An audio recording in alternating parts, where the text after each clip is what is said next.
Hey folks, hey how's it going guys?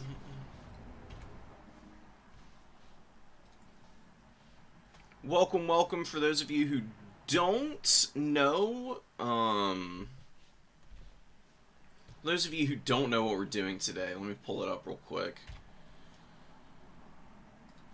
Just so we're 100% clear on it. We're playing Skull Taker in the Legendary Lords Tournament, which is going to be a really uproarious time, honestly. Um, this build is tough. The Exalted Bloodletters are really good still. Um, they're definitely not like the best unit in the game. Standard Bloodletters are usually fine for whatever you need anti-infantry wise. Um, but you know they work.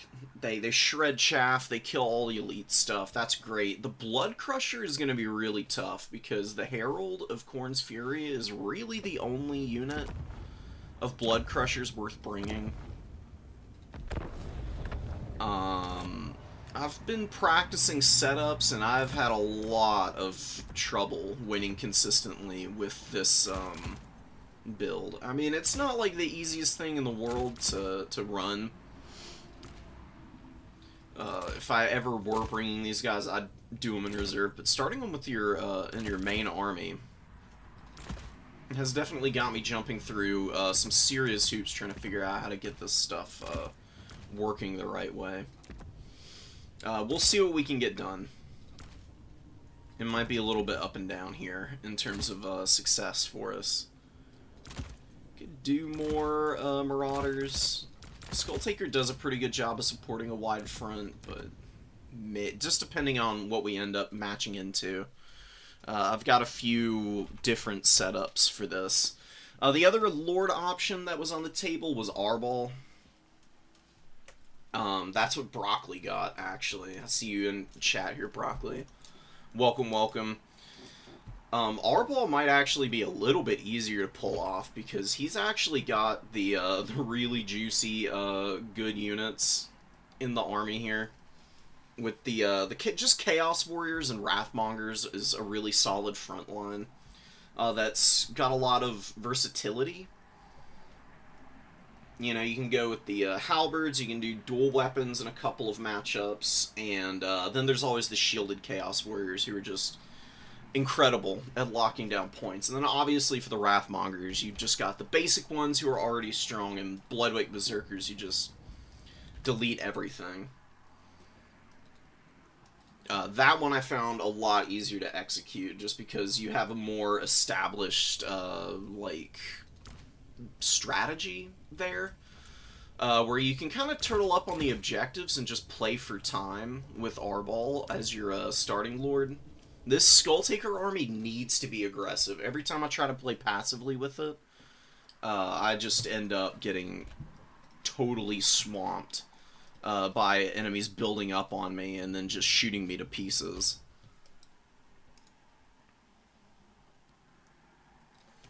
So, we're going to see what we can do. We've got some other folks. I know Charx is playing Wood Elves with Orion, which is going to be really cool because you're going to get to see Alariel. The Wild Hunters of Kurnus are a great Stag Knight. Honestly, are fairly common sights to see for a Wood Elf army. Having to start with them, though, and having such an expensive lord, because Orion is pretty pricey, and then Ariel, who is... How much does she cost, actually? I need to get... Let's do a little bit of scouting.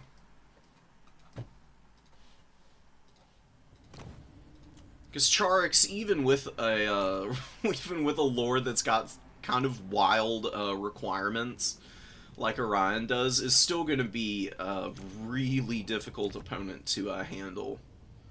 I don't even need Cloak of Isha if you're doing Alariel. Or, not Alariel, Ariel. She does have tons of heals. She's got Berry Wine, which is absolutely crazy in what it does. I mean, it fully replenishes Vigor. A 3.2 heal per second for 14 seconds. That's basically going to heal cap anybody in the game. Orion doesn't even need Cloak as a result. Probably want to bring Hawk's Talon and Hounds regardless. She's got Apotheosis, Tempest, Soul Stealer. She's got a really good spell kit for the most part. Dwellers Below is a little bad now. It's not like the worst thing in the world, but it definitely leaves a lot to be desired in terms of damage dealt. If I had to guess, I wouldn't be surprised to see like a Soul Stealer, Ariel, Orion duo. And then you do Wild Hunters of Kurnus maybe, or you do a Stag Knight for a little bit more money, and you've actually got a pretty clean spend here. That would be what I'd be looking into. Just, you know, stripping them down to the bare essentials. Acorn of the Ages is a decent item, but, you know, once you start adding a lot of this stuff in, you're really getting up there in terms of cost. I'm very interested to see how Charix is going to go for it. L'Oreal is a Chad, for sure. The Eagle's really good now. Now that L'Oreal has her martial prowess back, she's actually fairly safe in combat. L'Oreal, for the longest time, because of some obnoxiously powerful combos in Warhammer 2, lost martial prowess on the Eagle, which made her melee defense really terrible. 40 is not good. Add on to the fact that she's just not very... she doesn't have a lot of HP, she's got very low armor. She was getting shredded for a while, that's why you didn't see her too much. So pretty much anybody other than L'Oreal on a regular basis. Eltharion probably being the most popular in the last few patches, but now that she's got that back, she can survive in combat fairly well, and add on to all the healing she can throw down. It's very rare that she's going to be going below the 25% HP unless she's heal capped. And that does mean that you can use her a little bit more aggressively. So she can provide her boon of Isha to everybody on a more consistent basis. Which is a really powerful item. What is it? It's ITP and magic damage, I believe. Yeah. A 55-meter radius, which is massive. So, Terror is actually pretty strong against High Elves, because they don't actually have a ton of ITP on their roster, but L'Oreal giving that to everybody, you can actually make some very obnoxiously durable front lines with the High Elves. Yeah, Tempest spam is very good against factions that have flying characters or units. High Elves have gotten a lot better. They haven't had a ton of buffs on their units per se, but they've been changed so that their lords are a lot more consistent, and they function very well as a, like, kind of tall faction in terms of their builds. And what I mean by that is you obviously go with big single entities, maybe, and use, like, Star of Avalorn and, like, tons of Earthbloods and stuff like that. You can do your battle lines with L'Oreal, and you can do, like, Silverins, and then backed up with lots of archers, usually pretty strong.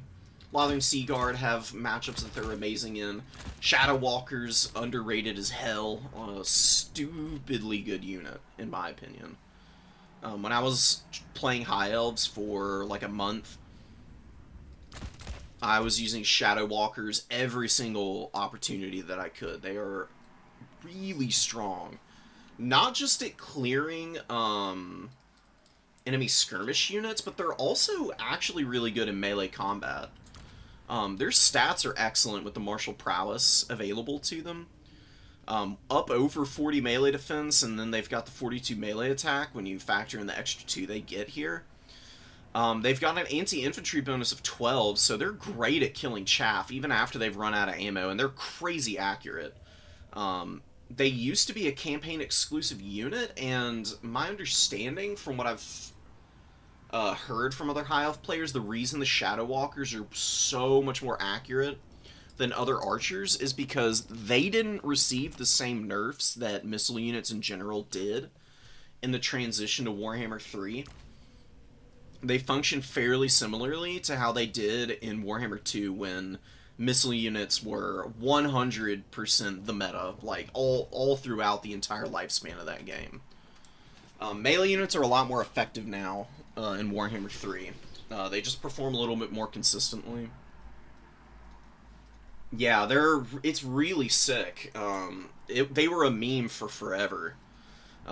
They still have plenty of risks associated with bringing them because, I mean, they do cost 1,000 gold.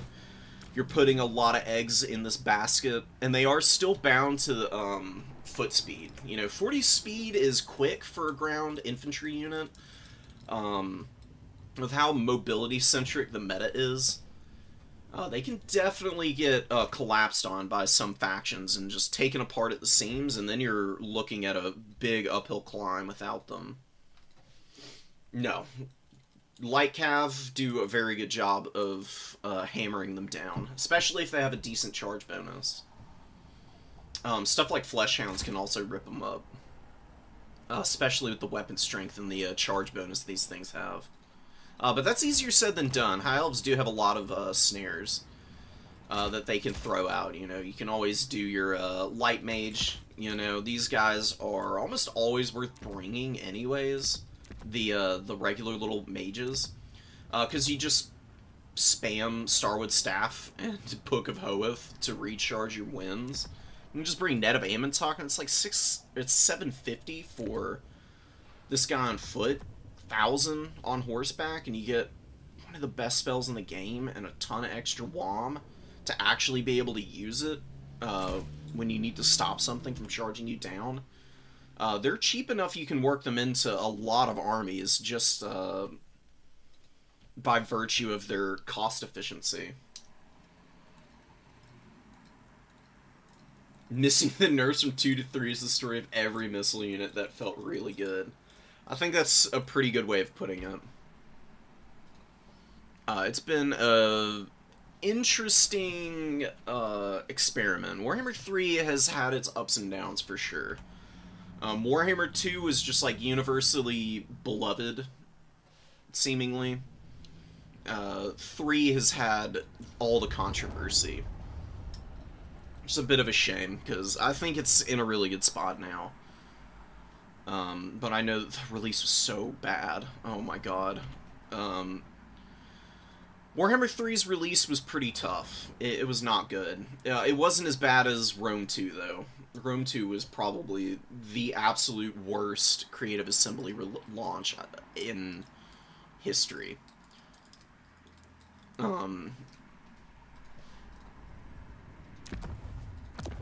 Like, that game was just genuinely broken. At least Warhammer 3, for the most part, was functional. There were definitely some really awful bugs on launch, but the big problem was just that none of the factions were in the game. It was only Warhammer 3 release stuff, which was okay. Like, it was fun, but after about, like, you know, 3 campaigns, Realms of Chaos got really tired.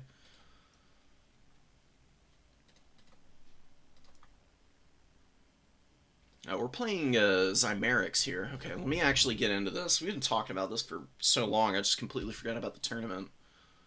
Classic stuff here for me. Let me go find my opponent real quick. But yeah, I mean, it took them, what, 4, 5, 6 months even to get all the units back in? I stopped playing after launch. After about a month, I was just tired of playing the same old factions all the time, so I just walked away from Warhammer 3, and I think a lot of people did. And CA really needed to scramble all hands to kind of draw people back to the game. Did a fairly good job of that, but some of the DLC controversies kind of hindered their comeback in a way.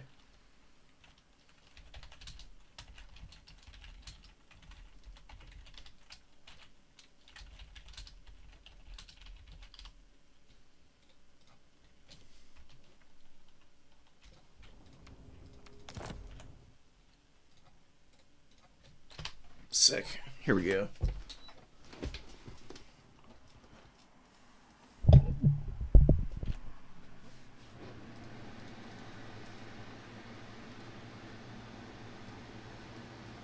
Oh yeah, Norska in Warhammer 2 was just not playable for ages. Forgot about that. Can you make an auto-generated army tournament? I might do that. That sounds interesting. I know Turin's done it in the past. The auto-gen armies are terrible. They're so bad. So there has to be rules around being able to make your faction armies playable. For some factions, they just get absolute garbage from the auto-generated armies. Vortex campaign? Dude, the Vortex campaign is hype. I'm so sorry. I loved Vortex as opposed to Realms of Chaos. Vortex was just a very, very direct and engaging system. Realms of Chaos was meandering, and I don't think that the Chaos Realms were handled with a whole lot of grace. They're very basic. It was not a fun setup, in my opinion. I just think they could have been more creative with Realms of Chaos. Realms of Chaos was just the Vortex campaign retextured, basically, which is the big problem. Like, it was fun the first time, but we basically got the same thing again with a new coat of paint, and that coat of paint was showing a lot of patches in it, basically. It's like a contractor coming to your house and knocking all the drywall out of the walls and just like varnishing over the open pit that your house has become and calling it a day. No, it didn't feel like exploring the Realms of Chaos at all. You had the weird little, like, rings that you had to go through in some of the areas for, the whole setup.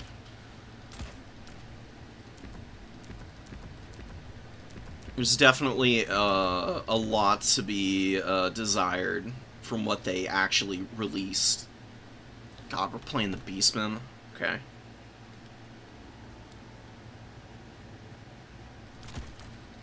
Okay, Beastman's gonna be tough with this this setup.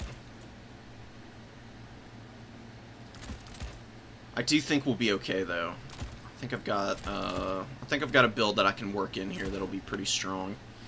It's going to be pretty heavy on mobility. Do we need Cloak of Skulls? I think it's going to be useful against the Beastmen, honestly. Maybe we cut that and we get rid of this guy. And these dudes. Get a few Marauders in here. Actually, probably just 2 of them. Throwing axes against the Beastmen. I don't really love them. I've seen them do okay, but definitely struggle. Fleshhounds are really good against Synagors. Let's try and mix them in. 1 minor great weapons, some blood beasts, a couple throwing axes on the back end, maybe. Another fury, or we could do some Forsaken, who end up being pretty good. Forsaken also good against Centaurs. You can't actually catch Centis is the problem. These guys are pretty vulnerable to throwing axes. It's going to be a really uphill game, probably.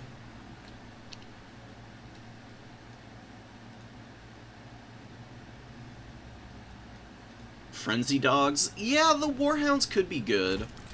It's a little bit of a weird spend here. I don't know where I'm going to find another little bit of gold. We could do these regular old Flesh Hounds. And just leave the Hounds of the Blood Hunt off the table. Maybe we just do one Forsaken and do these guys. We just go super mobility focused, because we've got answers to Bestigors aplenty. I mean, Zymerics even bringing those. I don't know who they're playing.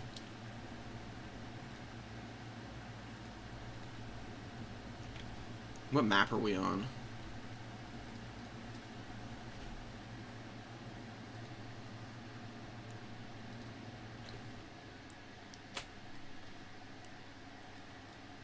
Players banned 4 of the 5 maps. First one player on the top, which is Zymerics. So Zy needs to ban the maps here. Chateau, Creeping Swamp.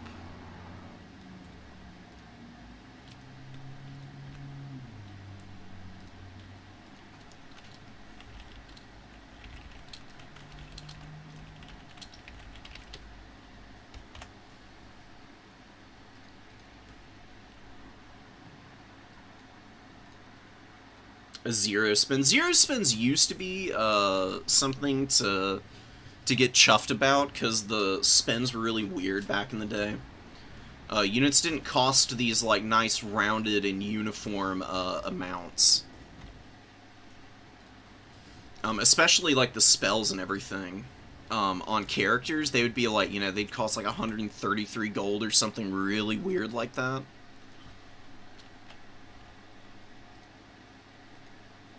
Okay, so Crystal Lake has gotten banned. I'm gonna ban... I'll actually bring you guys over so you can see what I'm looking at. These are our map options.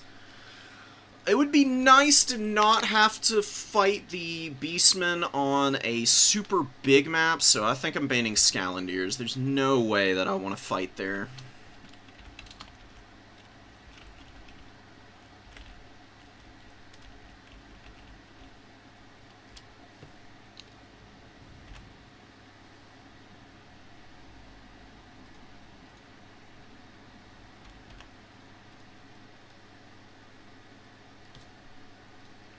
Also, I wanted to look at what the Beastmen armies were.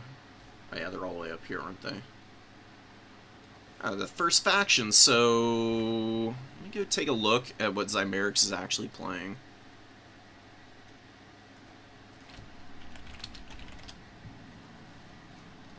Let me do one other thing.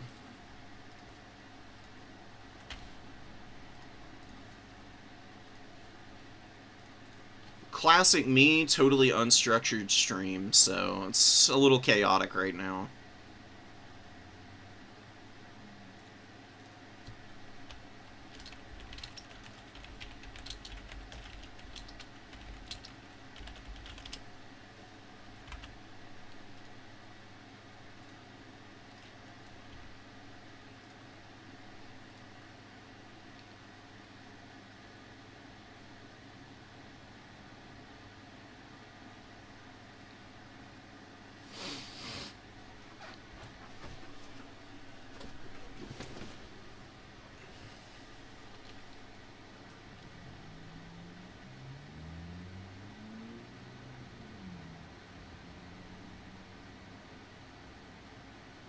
Oh, we're up against Kazrak, so there's gonna be frickin' Razorgore Chariots.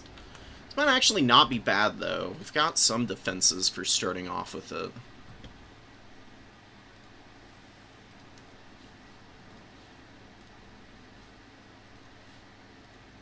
Okay, banned Colony.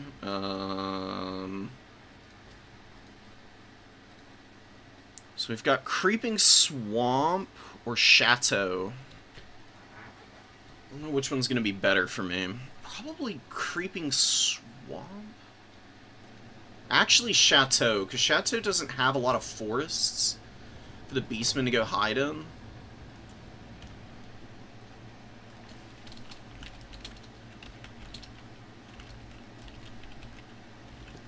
Chateau does have forests out on one flank, but at the very least, they're not really all that impactful for playing off of the objective. You just don't want to be drawn into the forests against the Beastmen. You can't spend any time fighting them there because all of their units have woodsmen, which means they never lose stats fighting in trees. Which, going for some blood beasts like I am, they don't fight too well in forests. Minotaurs don't have that problem, but I would love to have enough mobility to handle my opponent's army. So that's kind of where my head is at with what we're going to be running here.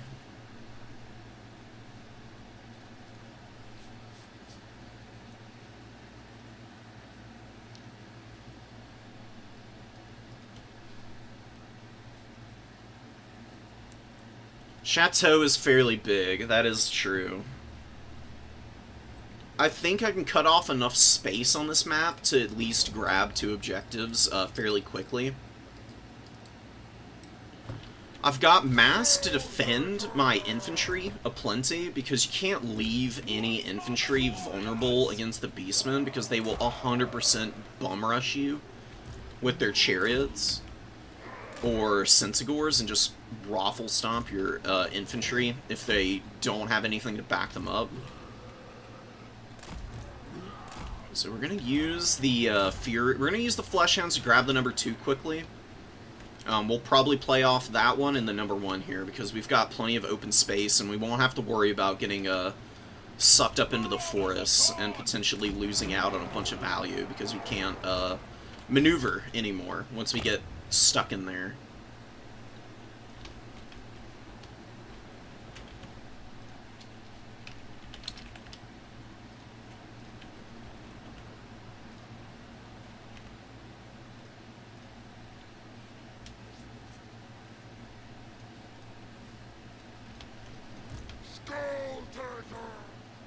Alright, I'm ready when Zai is.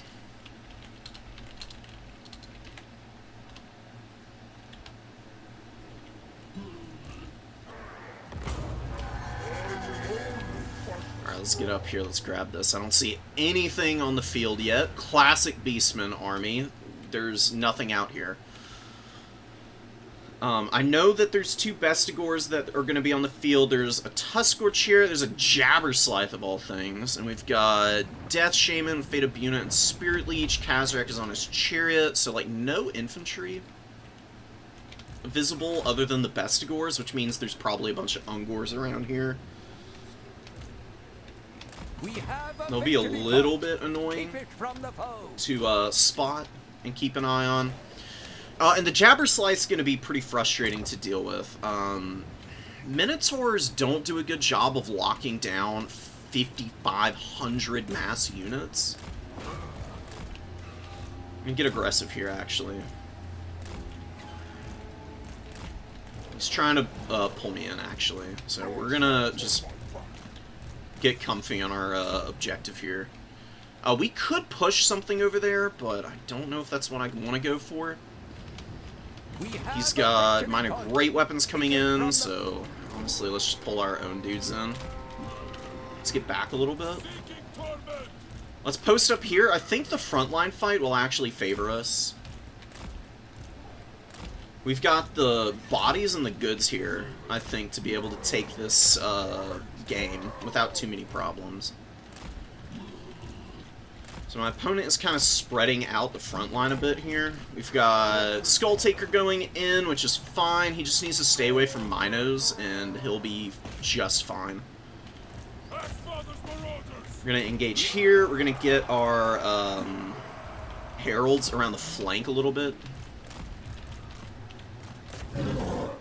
Let's do our very best to defend our poor dudes here. So we're just going to pull away from the Minos who are coming in here. Like, they're diving deep for the Heralds. We've got bodies that can actually threaten those guys, and let's get up in here with some mass and try and stuff all this pressure up. Alright, Centaur, great weapons coming in from the flank. Let's pull the Fleshhounds out to deal with those guys. Value, honestly, not going great. We've got our Exalted Bloodletters in combat, and they are doing fairly well. We just need to cycle charge effectively here, and we need to kill all these little Ungor herd that are, like, breaking through there. Really would like that to not end up being a huge catastrophe for me. Let's get these guys out here on the edge. Come on, guys. Please mop this crap up. Oh, my God. I'm gonna pop our horn. Let's get Skulltaker away a little bit. Bestigor Herd did break, and the Minotaurs aren't looking stupidly healthy. I think if we get up on the edge of this fight there, we can actually overwhelm the remaining Beastman forces, because we're kind of pulling through the middle here. We can get another Blood Beast out. Will be really useful for me. Just keep our boy Skulltaker fighting in the pit here. We could maybe even kill Kazarak, potentially, which would be really great. We just need to make it impossible for the Beastmen to escape from this fight at this stage. If we can do that, I think we'll be fine. Let's get these fleshies out to get those great weapons. My opponent is slowly capping the top point, which is fine. I'm not super worried about that. And we did get Kazarak here, which is awesome. I actually don't know if Hounds beat an Ungor herd. That's a really good question. Hounds are pretty weak against infantry, generally speaking. Don't know how well that would go for me. Jabberslythe is finally locked down. This is not doing a whole lot of damage. Luckily, I'm a very high leadership faction, so we were able to persevere through the terror that this thing offers, and most of our army was fighting on top of Skulltaker early, which did mean that there wasn't a lot of low leadership for it to use its Aura of Madness on. And then having demons is really nice against those big monsters, because demons don't tear out at all. You know, they don't need any special treatment. They usually just very happily persevere against your opponent's pressure. We got Pesties over here. Let's get the Hounds out. Hounds of the Bloodhunt are really good for the Beastman matchup, because oftentimes I've seen the Sons of Goros come out as a very mobile answer to not just demons, but also Skulltaker, and these guys do remove magic attacks from their targets with the dampen effect, so they tend to be pretty decent options here. Let's get all of our spooky, scary dudes up on the point here. Let's keep going after the Jabberslythe, and we're going to debuff the hell out of this thing. Come on. Minos need to actually get up on those units, though, and the Exalted Bloodletters need to keep collapsing here. We've got the Razorgore herd down. Let's get away from the Pesties, no need to fight them head-to-head. Hounds can stay engaged here because they do pretty good damage to infantry, because they have fairly solid stats and Gore Feast, so Pesties, not very well optimized for fighting against those guys. Oh, Apocalyptic Visions is actually available here. Tears of Nurgle is slowing all my guys down. I need to get away from those Pesties. Come on, guys. Blood Beasts, I don't know why I stopped running over here with those guys. Let's go save Skulltaker, and I think we'll be okay. It looks worse here than it really is. We've still got the Exalted Bloodletters in underneath that fight. We can bring a Fury into support. We can get these guys running around and bashing on whatever is available in front of them. Let's get those Razorgore herd and just keep killing all the infantry. Furies are just going to land in there and do whatever they can. We'll get another Fury out. We're going to slowly grab this point. Forgot to get the rear charge there. we could drop a Sword of Corn. I'm going to do it over here just for the memes. We don't really need it. I could have been using my army abilities a little bit better. I don't have any infantry engaged there, so it's not going to do damage to my monstrous units.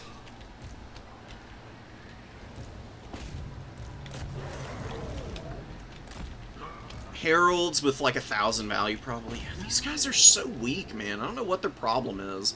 The Mantle of Immolation is the only nice thing about them. They do allow Exalted Bloodletters to perform a little better if they fight near one another. The Exalted's actually paying for themselves is huge. Because if they don't carry their own weight, then you don't really have great inroads to making up for the weaknesses of the Heralds. The Heralds just seem like a support unit, almost, in a really weird way. They're like an honor guard for Skulltaker. They're a nice piece of mobile mass, and that's really about it. They usually get around like 1,100, 1,500 at the upper end, it seems. Maybe if you have like Godly Micro, they can do a little bit more. Minos did well. Fleshhounds were acceptable. Pretty good value on some of these guys. Furies, they were whatever. My Fury Micro needs to be freshened up. It's definitely been pretty weak lately. We got a good round 1 win, though. Gotta be happy about that.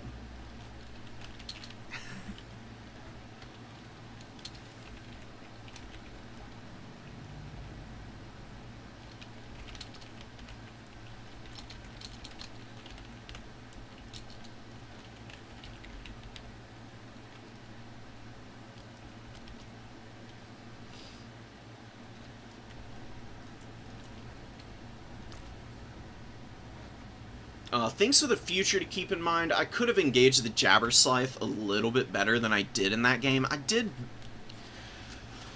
I was pretty fortunate in that Zai was willing to take that frontline engagement as it stood. And honestly, that he had a Tuskgore Chariot instead of a Razorgore. Razorgore Chariots are way better than Tuskgores.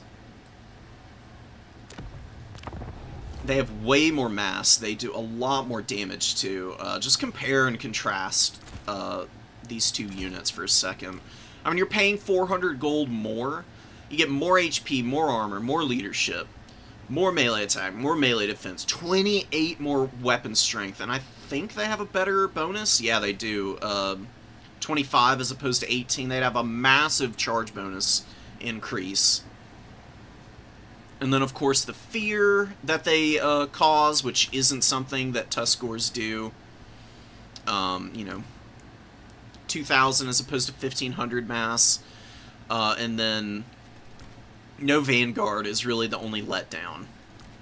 But they have the same speed, you know, 70, but they get the 10% boost from Primal Fury. They're a much better unit to be utilizing to run infantry over, in my opinion.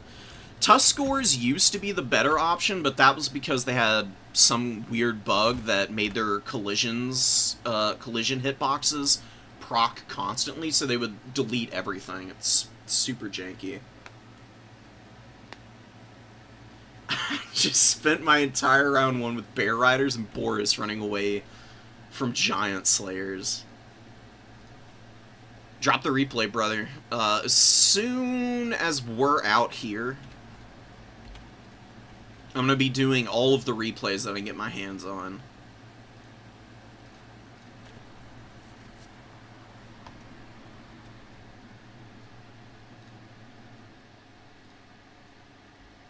Alright, so where are we at? It's me and Death by Ricochet. I think Ricochet is playing the Dowie, right?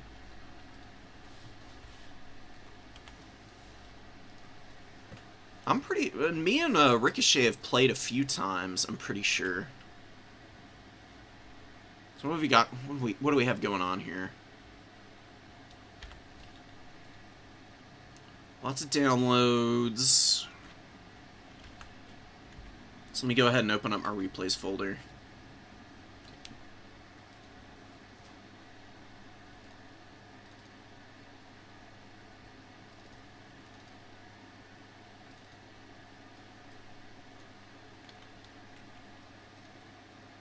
So we got Khorne Nurgle round 1. Azazel and Throt fighting one another. Boris versus Ungrim.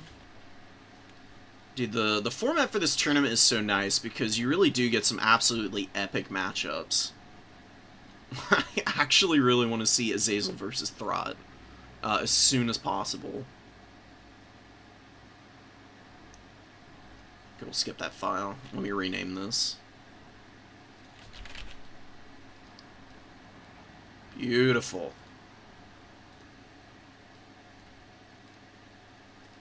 Right? Yeah, and 100 armor for the Razor Gores is great, too.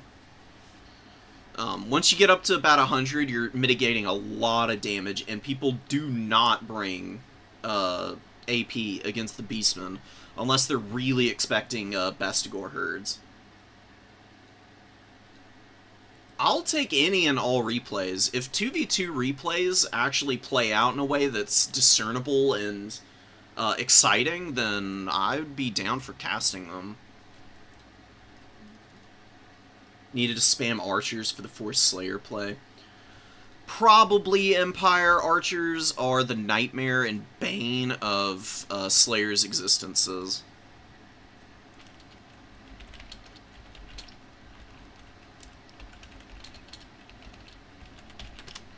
Alright, so Ricochet is our round 2 opponent. So let me get back to Khorne. Let's go open up a new lobby.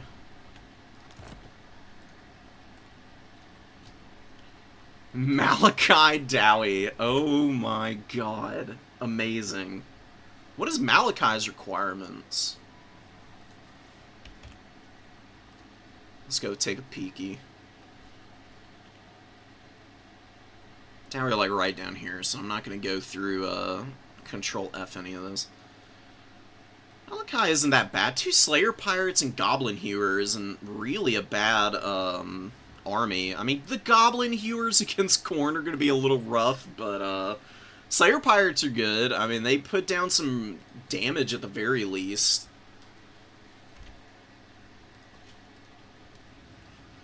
I'm going to take a minute, run to the restroom, get my coffee, and I'll be right back.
Okay, let's see what we can do.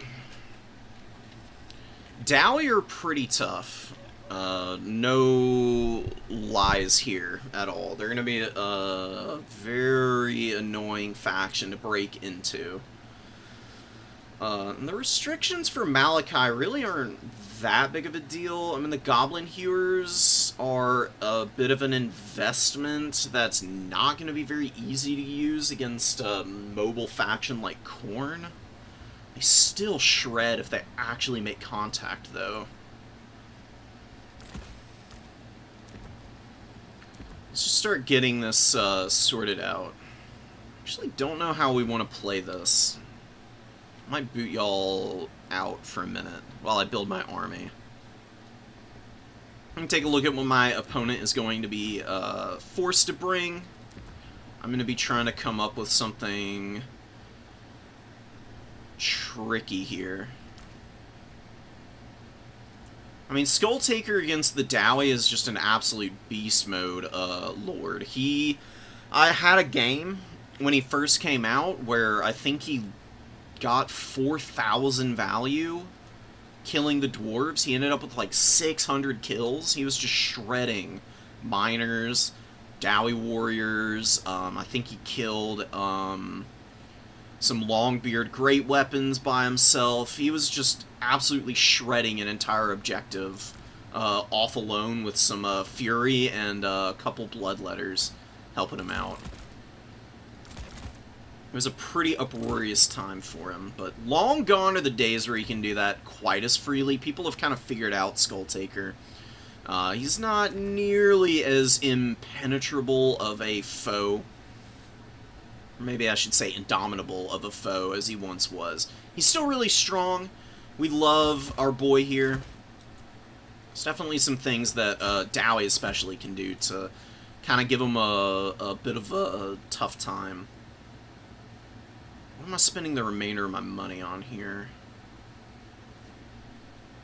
Probably another one of these.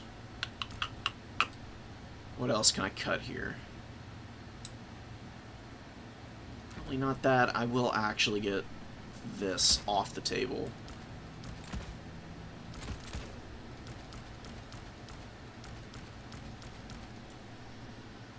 Okay. That's looking good. We'll get one of these guys. We'll get one more.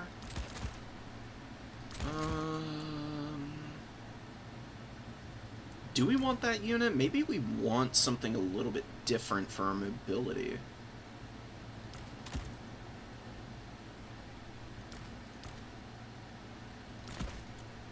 Mabes. Alright, I know what most of my reinforcing infantry is going to be. It's not a mystery at all if you've seen me play this matchup before.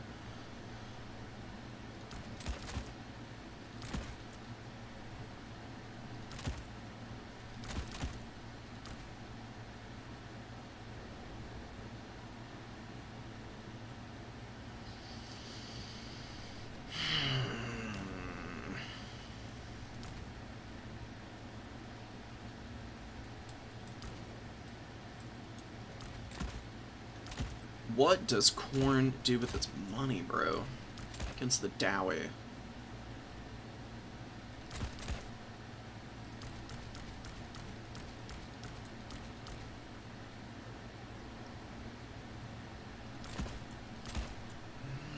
Not a huge fan of those units.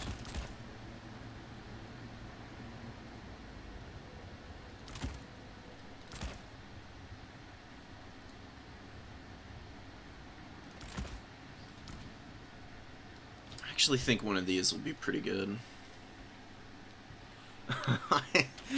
Okay. So Ricochet is banning Dunes. I'm going to be banning Bordello Landing for sure.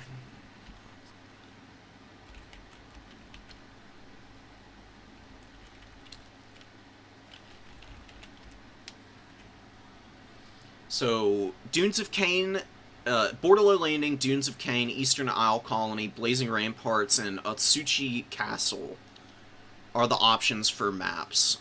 Dunes of Cain is banned, Bordello is banned, Eastern Isle Colony is banned, which I would not be banning if I was the Dowie. I'm gonna ban Blazing Ramparts. Blazing Ramparts is way too good of a map for ranged and artillery factions, which is the Dowie's whole bread and butter. So we're going to be going to Otsuchi Castle, which is not one that I've played on a tremendous amount, but I'm well familiar with it. I've seen lots of other people play this map.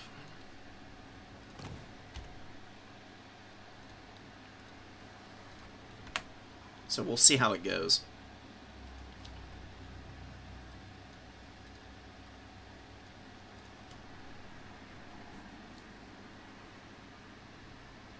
How'd you do, Broccoli? You gotta let me know how your game went. Did you make it through the first round?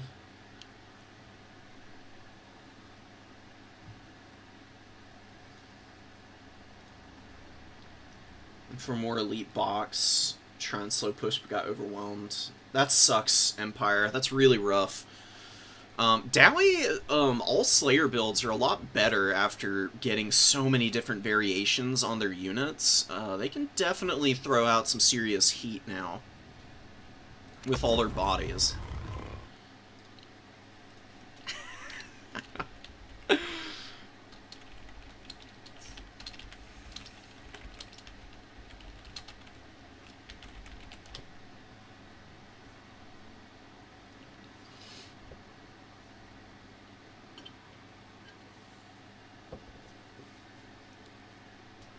Ricochet is big sad that the Blazing Ramparts got banned out.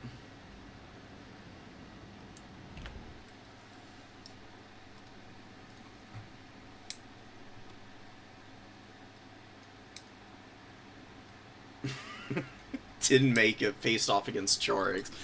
Yo, tell me what Charix's build was, because I was theory crafting it just a minute ago on stream. I'm very interested to know what exactly he did with Ariel and Orion, because that's an expensive duo of characters. Or they can be at the least. You know, you can cut them down to the bare essentials, and they're a lot more manageable in terms of a spend. We're going to go for a triple cap early. That sounds wild, but the Dowie is so slow that even if you don't have mobility starting off as Khorne, you can usually grab all 3 points pretty fast. And then you can just kind of mix and match your formation until the Dowie are just totally out of position, and you can push them off the field.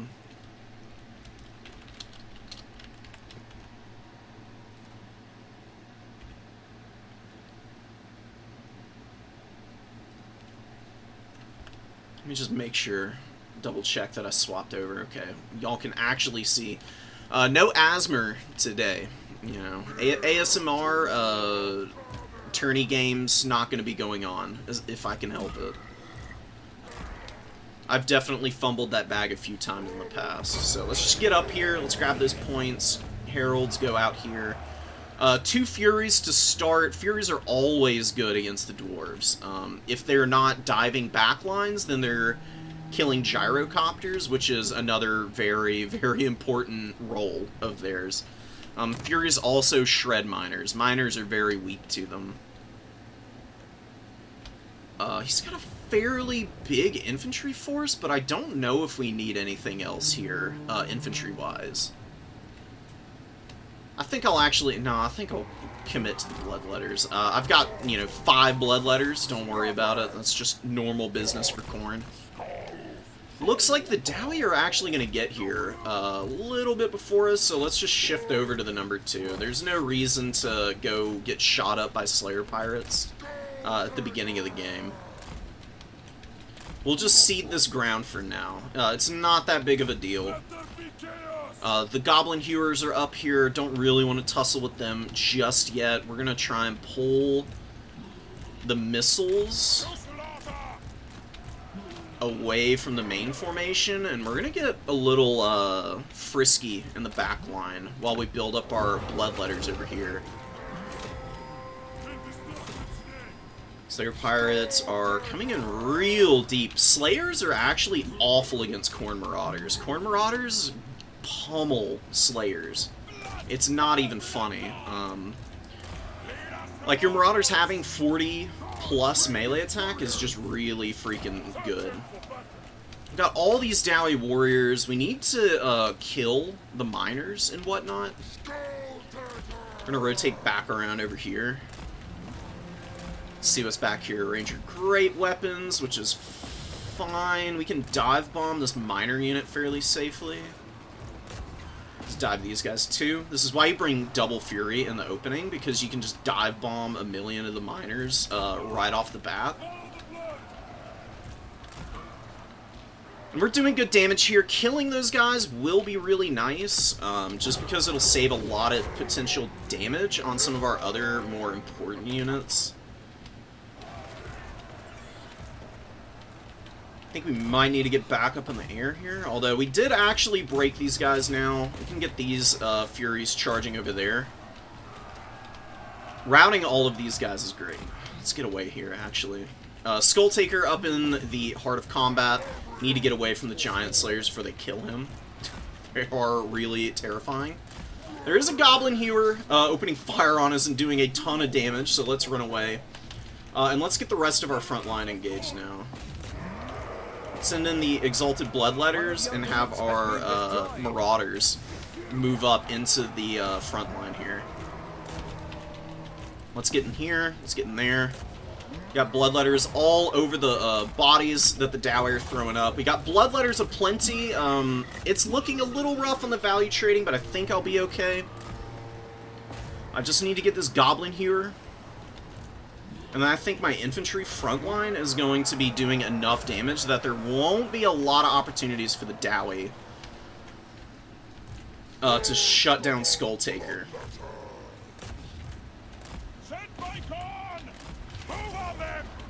Come on, get on the crew, please. I'm begging you. We need to get away from the Grimdelvers with the Heralds. They're doing what they can, but it's not going amazingly for them. Alright, Bloodletters are shredding. That's kind of what they do. I just need them to keep going deep. I need to shut down as many of the Dowie forces as possible here. Pop a fat horn here, just to really get the juices flowing for my frontline fights. Did lose a unit here, which is not ideal. We'll get a Fury up, so they can go after this other Goblin Hewer. Ulthar's Raiders are super shut down right now. One Goblin Hewer is in the pits. Marauders back here are running over stuff, and Exalted Bloodletters doing their thing in the front line as well. The Ekron's Miners are a little bit of a danger. It's a really good volley off from the flanks from those Miners. Skull Taker hasn't been very active yet, which is a bit of an issue. It'd be really nice to get him actually going. Right now, he's just kind of traipsing about. There's just so much, there's so many things that can threaten him. I think I'm going to send him to help out this Exalted Bloodletter over here. We've got a lot of units shut down. Grimdelvers are like the last thing I really need to desperately kill. The Goblin Hewer crews are fully offline at this point, basically. We're going to use these Furies as a distraction for a minute. They're going to become unbreakable and look really cool while they're unbreakable and getting eaten by Doomseekers. Alright, I don't know why we're not collapsing effectively on the Grimdelvers. They're just trolling me right now, seemingly. We've got the Dowie pretty stuffed up, too, which is the really nice thing. It's very important to do this against the Dwarves, just break open their main formation. Stay on top of chasing units like the Grimdelvers. Because they're a real pain in the ass to handle. You just ignore Malachi. He's just not that good of a lord. He's pretty weak. He can do some nasty stuff with really good micro. Or not really good micro, but really good builds, where you've got lots of whatchamacallits, the artillery pieces. And the Goblin Heroes have gotten a little bit of damage in here, but it hasn't been anything too terrible for me. Let's get these guys, keep going. We've got the Bloodletters. Grimdelvers are actually escaping right now, which is not ideal, but we are killing Malekith a little bit. Or Malachi.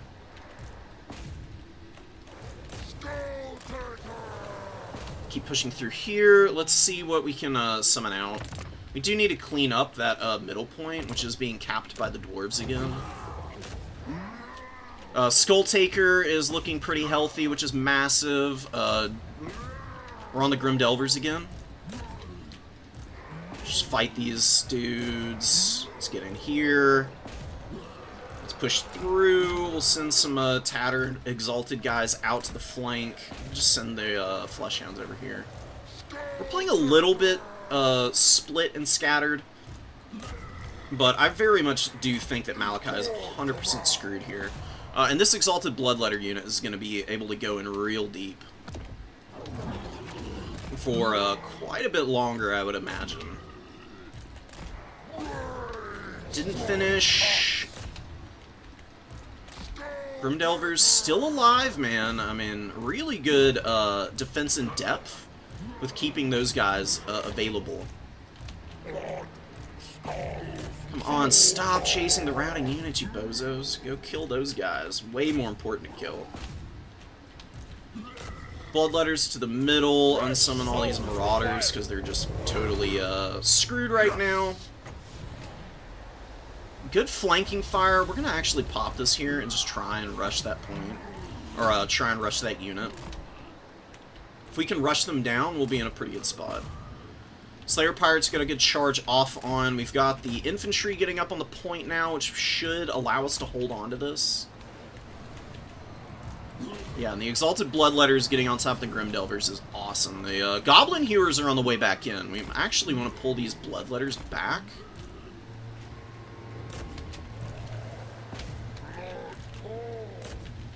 Just make sure that the Slayer Pirates die. Blood Beast will be good. I'm not going to resummon the Heralds of Khorne's Fury, because I just don't think they're going to do a whole lot.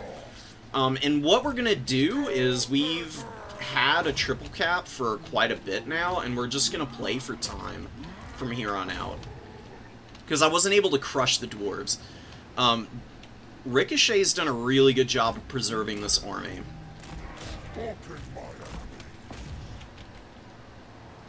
Oh, I can't send Skulltaker over there. There's Goblin Hewer on the way over. I imagine that Goblin Hewer is just going to be gunning to kill my boy, which I just don't want to let happen.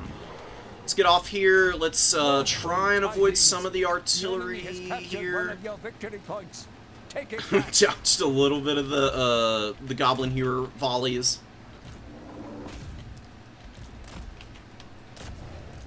It's been a very interesting game. It's definitely been a little bit rough and tumble here. We could plan for the back objective. In fact, I might send a Marauder over there to start planning for Helm's Deep. Although I'm pretty sure if we just go for bodies and get up on the middle, we'll be fine. I don't know why the Heralds went all the way out over there.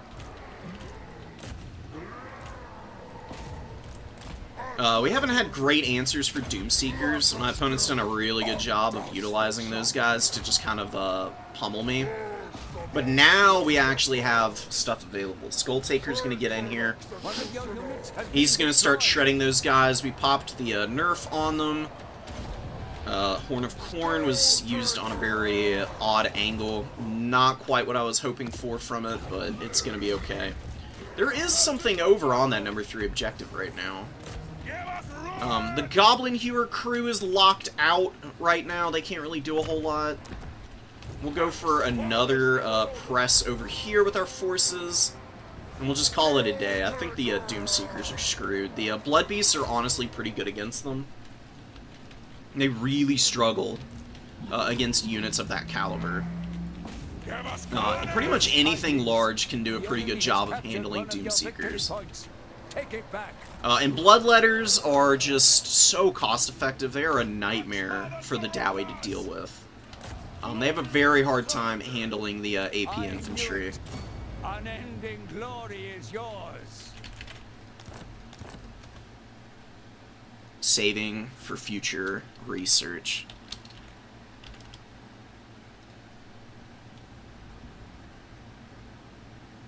Yeah, one Goblin here with 2,000 value. That's probably the one that pummeled Skulltaker a little bit early on.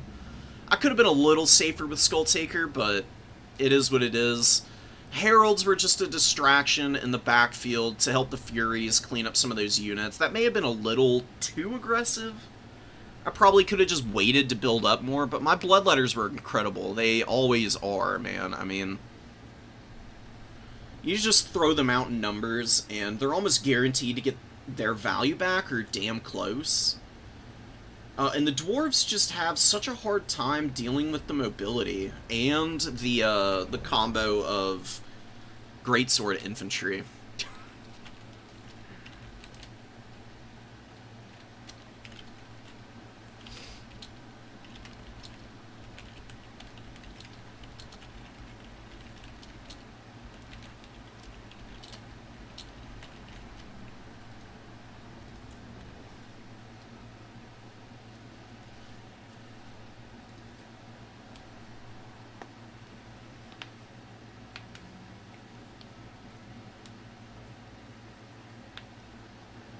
Poor Blood Crushers getting trolled and charged. That's just them in a nutshell, dude. The Blood Crushers have this awful habit of just flattening up into the front of a unit and not actually, like, pushing through them.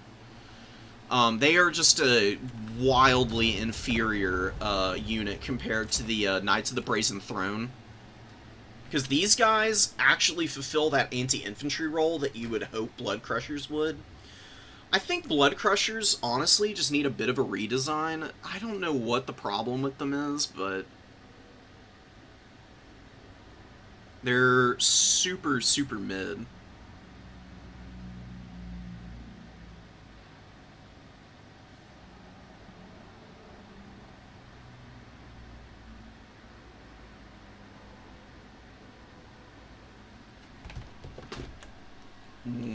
Okay, let's go report our score for the tourney round here. 1-0. Oh my god, it's me and Apostate. Corn over dwarfs. Apostate is on the Chaos Dowie, and I cannot for the life of me figure out how to beat them. Chaos Dwarves are super obnoxious, and I don't really even think Skull Taker is that good against them. Really hot take, potentially, but I think he's kind of bad into the Chaos Dwarves.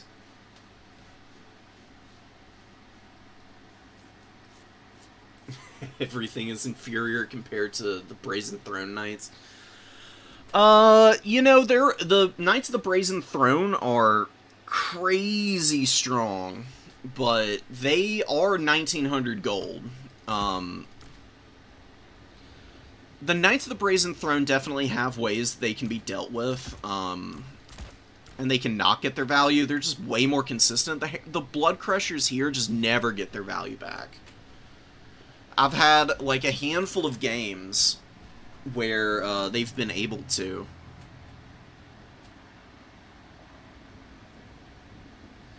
They're just really hard to utilize.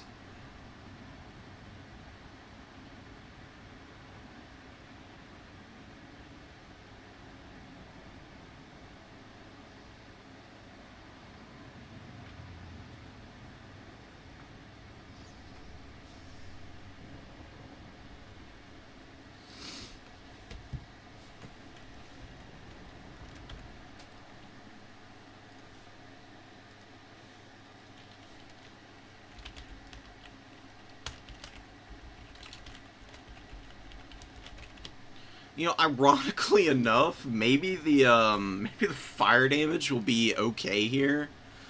It also sucks because, of course, the Chaos Dwarves have fire resistance on everything, which is not ideal for the starting army that I have access to. Maybe I bring a regular Blood Crusher, but I actually don't think I do.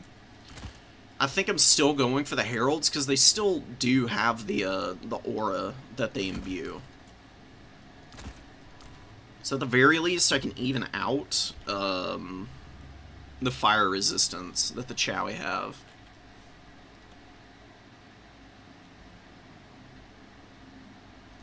This could be the end of our run, just because it's the freaking one of the worst matchups for Khorne, I think.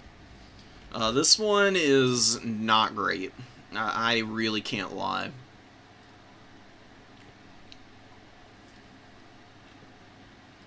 Let's go. Let me go do a little bit of scouting on the Chaos Dowie.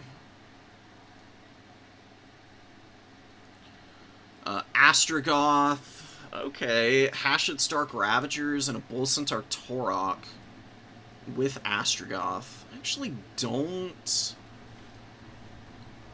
think that's really all that scary, honestly. Truth be told, I think I've seen scarier units that I've needed to fight against the Chaos Dowie.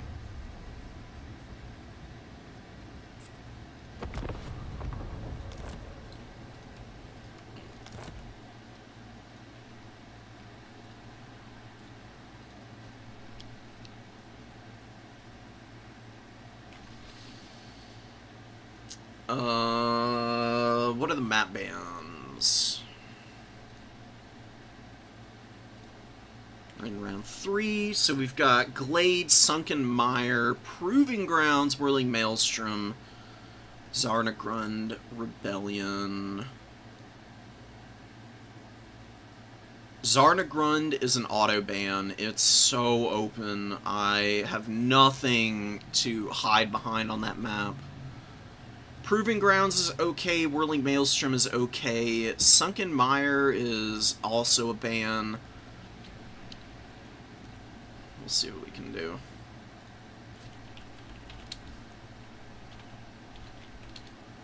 Yeah, also banning Zarnagrund, because we don't want to allow home field advantage, right? You know, that's very important for this game, obviously. Can't just allow your opponent to rock up to you. And push you around on their home turf. Glade wouldn't be bad. There are shot blockers and forests here for me to keep stuff safe in. It's not really ideal, I would say. Don't know what we're going to be doing for handling Astrogoth.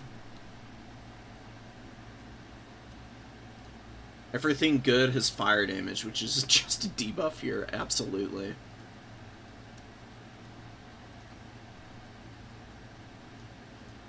I think if they want to make Blood Crushers good, they need to raise their weapon strength.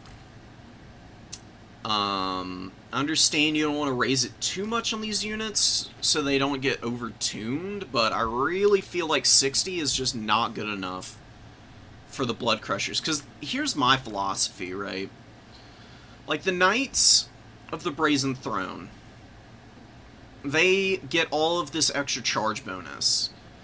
So they're a shock unit. The Blood Crushers should be really good in sustained combat. I think that they should have 50 and 50 for the stats here. I think they should get up to 70 weapon strength, and then I think they'd be in a pretty good spot. Them just being wildly inferior in every way to a unit that is filling a similar niche while being better. I mean, just look how much better these guys are in every respect.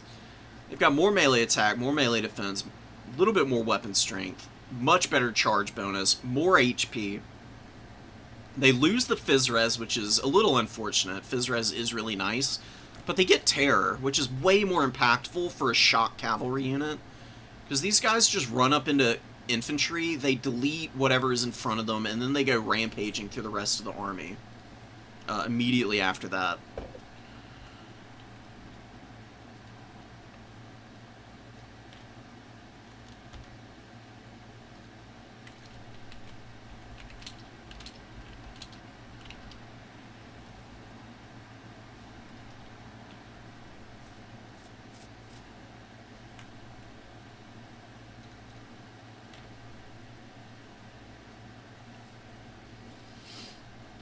Still waiting for my opponent's map ban. They're on the wrong round right now.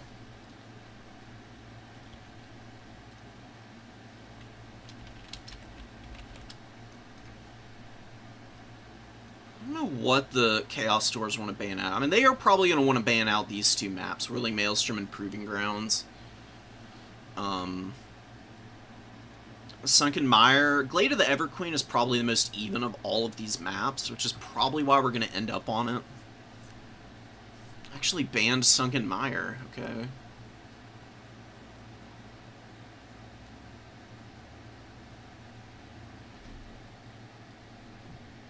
Maybe we ban Glade?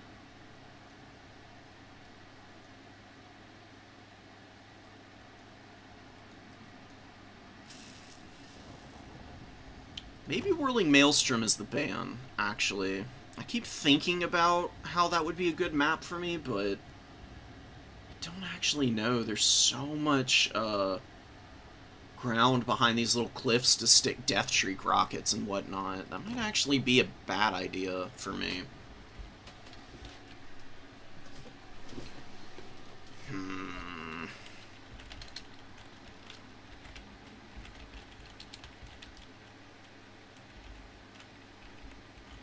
I'm gonna ban Whirling Maelstrom, and then we can do either Glade of the Everqueen or, whatchamacallit, Proving Grounds. Either or I'm okay with, I guess.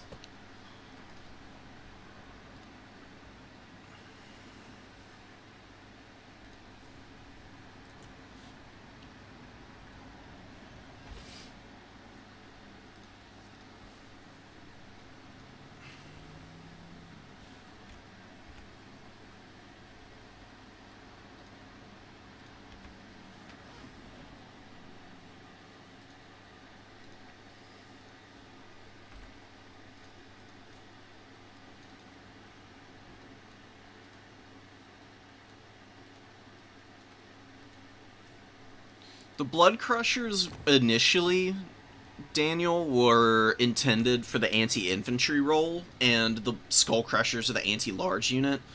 The Knights of the Brazen Throne are an ROR, and they just happened to get tuned towards being anti-infantry, and they just are a better unit. I mean, Murderous Charge is such a disgustingly powerful ability. It's on a crazy short cooldown of 30 seconds. It recharges in melee, and what's something important to remember, Knights of the Brazen Throne, and units in general that have these engaged in melee recharge conditions can recharge while they're chasing down routing units. So it's honestly not a bad idea to charge in with the Knights, just bulldoze through a unit, go through a couple more with the momentum that they generate from this ability proccing, and you tear out a couple of things, then you pull back, and you can chase down whatever units you initially charged into. That's almost assuredly going down. And then you can go take out the routing unit, recharge your ability, and go find another position to just absolutely crush. You know, it's in the name, right? Okay, so we're going to be on Glade of the Everqueen, which is fine. We're okay with that. And check out Astrogoth while I'm picking my army. I think we're going to go for something like this, actually. It's going to be a little different.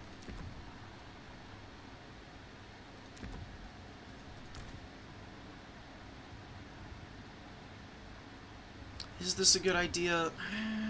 Maybe, maybe not. We're gonna do it. I'm gonna try this out.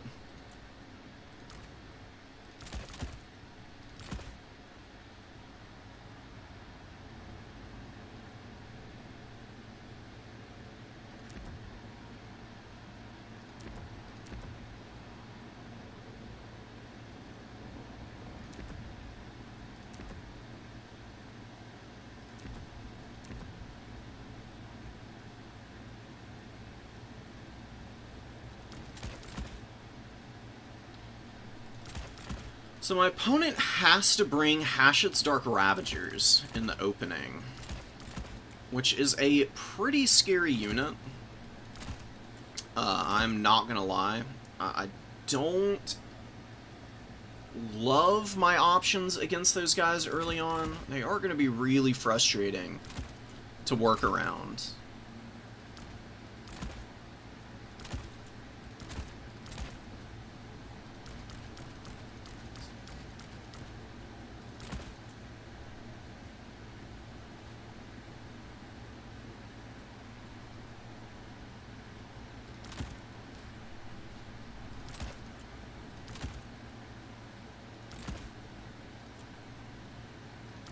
get some mobility in here. Definitely need these guys. Of course, gotta have these.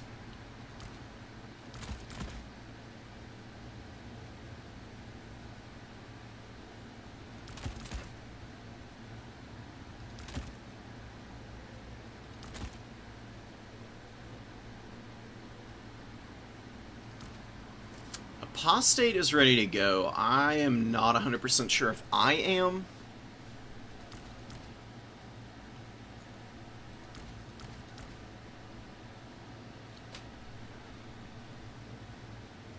I don't know. We'll see if we can make this happen. This is just not a good matchup for Khorne, honestly. This is going to be pretty rough, potentially.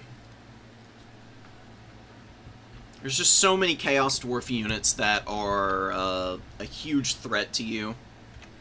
The Hashed's Dark Ravagers can do some nasty damage, man. They're a really good anti-infantry unit. Plus, they have the throwing axes that can really punish big targets.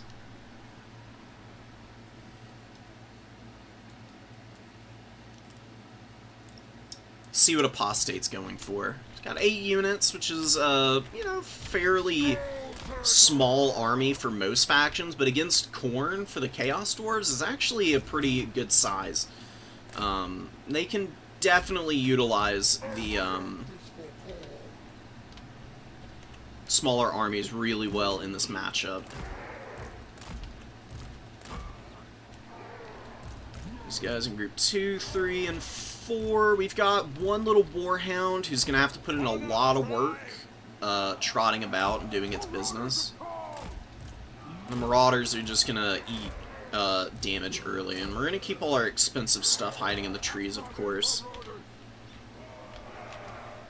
There's also a Bull Centaur Torok that we have to deal with. Those guys are a little irritating as well. They've got really, really good weapon strength.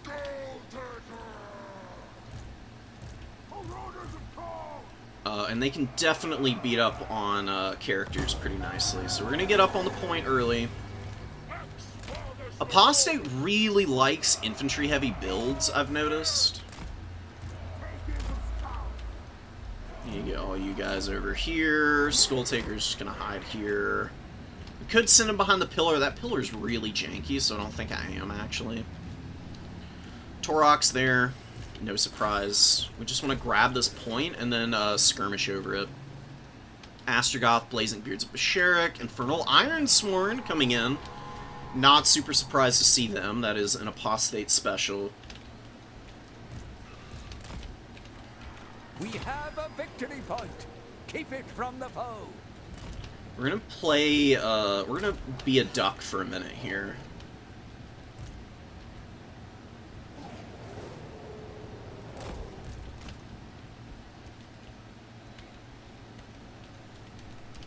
Can you full screen my game, please? What's going on here? There we go, okay.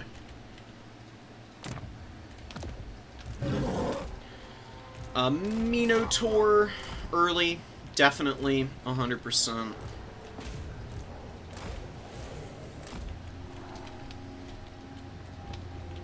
Yes, I'm actually going to try and kill these guys. Ah, there's Sneaky Gets behind it all. Very cool. Okay. Tidings. The enemy has captured one of Okay, so let's get our bloodletters out of cover. I don't know how we're going to kill the Infernal Ironsworn, man. I did not build my army against those guys, unfortunately, which is going to be a big problem for me, I think.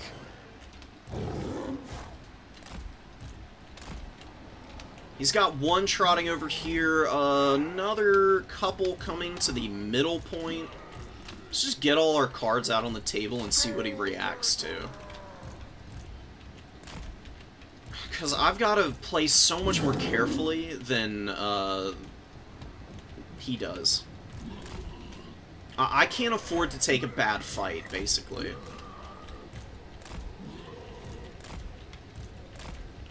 Yeah, here come those renders, looking to do some nasty business to me. They're actually going to charge in here? Okay, that's great, actually. Yeah, look at the damage that they just did. That's vile. It's truly vile damage, man. But I think my opponent may have fumbled a little bit here. Let's get these guys in. Oh my god, no, no, no, no, no, no, no. Stay away from that damage, please. Let's get some Minotaurs out. Let's just retreat best we can. We just need to occupy ground here while we kill the Hashed Stark Ravagers, which I actually think is very much on the table here. Skull Taker, I do want to get out of here. Blazing Beards are pulling back. They did a bunch of damage to me. One of your units has been destroyed. Let's get another Fury on the field. He did steal the objective for a minute there, which is awesome. Just get away from that. Hashed Stark Ravagers did actually escape. They are very much alive. Oh, I think we got a catch here. That could be pretty huge, potentially. It's not looking good on the value front, unfortunately. And, of course, Astrogoth just walks away. Mass? What mass? No mass here. There's nothing going on. Don't worry about it. Yeah, see, Apostate just doesn't have to really do much of anything. It doesn't have to react to a whole lot.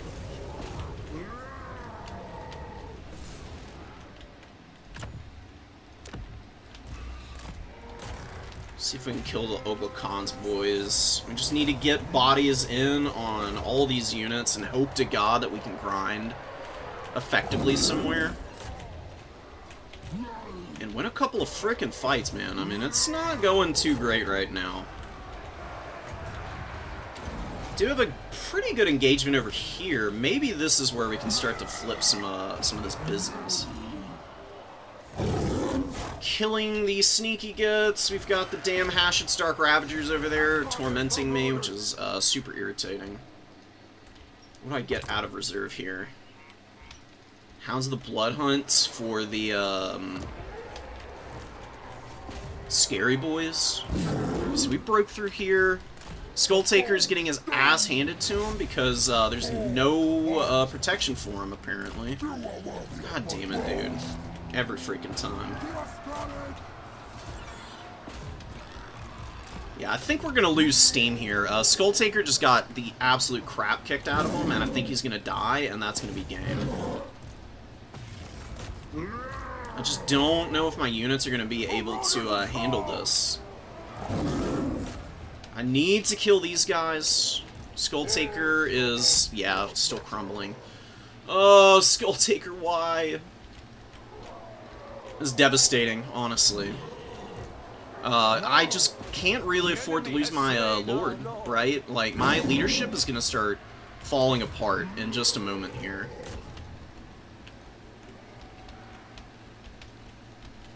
We lost the Fury that went after the Ogla-Khan's boys as well, because Apostate is playing really, really clean.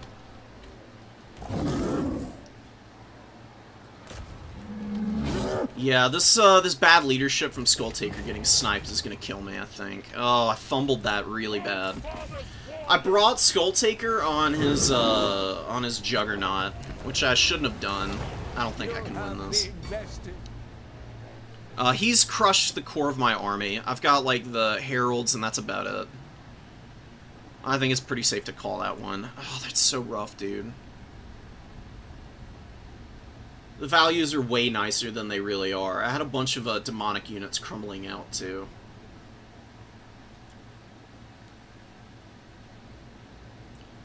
Bolt Centaur Torok and the Hashed Stark Ravagers are really good, too. I mean, he got good value on the infantry, also. I could have played that a lot better. I really needed to. I was just out there fumbling dives and attacks. So, really well played by Apostate, though. It's very clean Chaos Dowie play.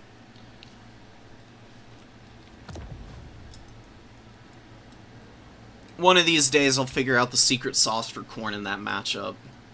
It just seems like it's such an uphill climb. There's so many units with fire damage that you really want to bring as Khorne against elite infantry, and you just can't do that here. You're just not allowed.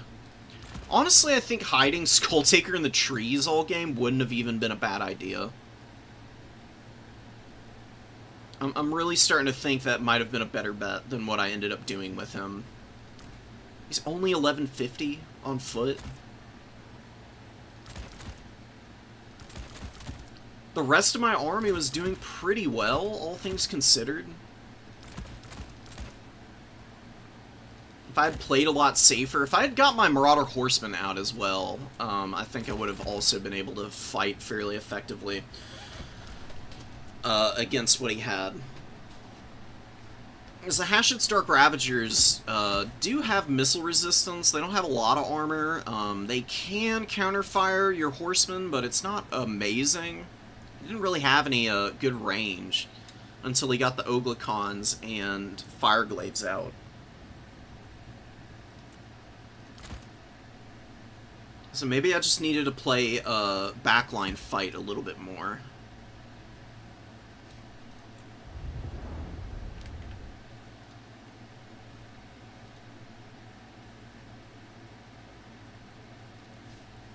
Well, Ripperoonie. Not making it to round 4. But we do have tons of replays to get through. So we're just going to go ahead and get started on all those.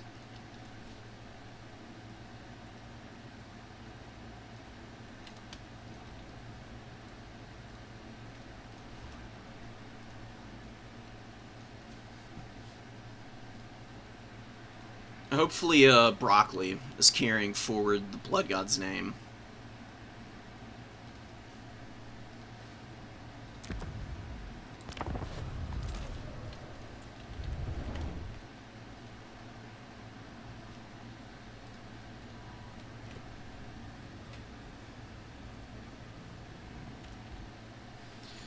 Another thing that I was a little surprised by, I thought that Astrogoth would be pretty weak to the Heralds. I thought they could lock him in place and kill him, but apparently not. I thought we had a good fight in the middle of that game to get the Torok and Astrogoth when they were diving really deep for Skulltaker, and then I got a surround on them, and then they just ran away. I don't know why my units didn't really lock them in place. That was another big issue that I just didn't have any way to deal with. Alright, let's go ahead and get started. We've got Broccoli Fangirl helming Khorne here. We've got Arbol. We've got Shielded Warriors. We've got the Bloodwake Berserkers. Scylla is going to be the other character here with 3 Horsemen and 1 Marauder. Playing into Tamarkon with all the Plague Bearers in the world. 1 Exalted, 2 Plague Ogres with great weapons, I believe. And then, of course, the ever-present Nurgle Sorcerer.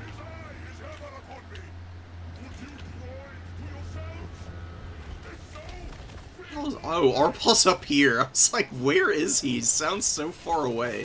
Arbol is hiding in the trees. He's going to be moving up to the number 3. We're going to get an early triple cap from Khorne, potentially.